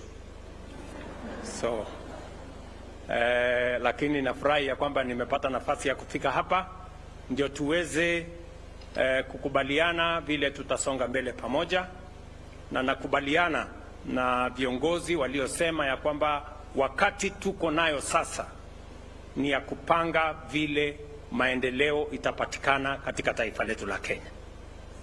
Mambo ya siasa itafuata baadaye, na kila mtu atakuja kushowcase ile kazi amefanya. Kwa sasa sisi wote tuungane, tushirikiane, tuhakikishe ya kwamba tunabadilisha taifa letu la Kenya kwa miradi, kwa mipango ya maendeleo. And you have my assurance and commitment that I will work with the leadership in Murang'a County, at the county level, and at the national level for the progress of Murang'a and Kenya. Thank you very much, and God bless you. Asanteni sana.